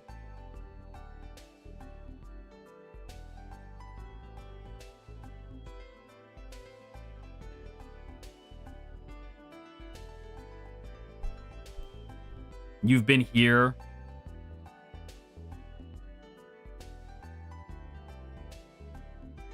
Like, don't like that. Nope. No, sir, I don't like it. Yeah. Like, liminal space, that's why it's scary. Because it's like, I swear I've been here. Oh, hang on. Here's everyone's favorite.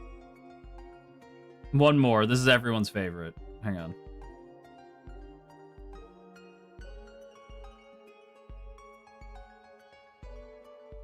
The pools. The dream pools. Why does it feel like I've been here when this place doesn't exist? It's a render. This isn't a real place, but everyone feels like they've been here.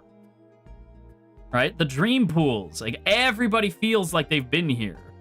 But nobody's actually been here. That's the craziest thing. This doesn't exist. Right? Like, ugh. I love liminal space. You know, like, it's so spooky.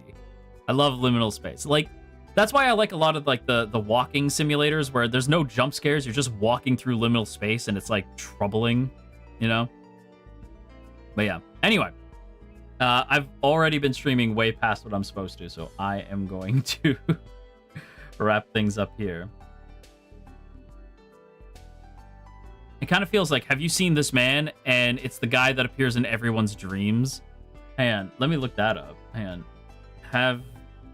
Because I've definitely seen this before. Have you seen this man?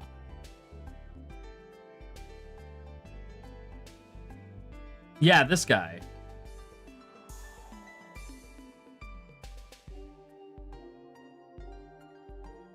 Hang on. Yeah, it's upsetting. Because it's like, I have, actually, now that you bring it up. Hang on. Have you seen this man? This is like John Liminal. Yeah, that's a good way to put it. Bimmy's right. This is John Liminal. Have you seen this man? I've had nightmares about this guy. Yeah. That's John Liminal. He's so moe-ful. I don't think he's a bad guy. That's not how I ever took it. I think he's just some dude that everybody seems to have seen before.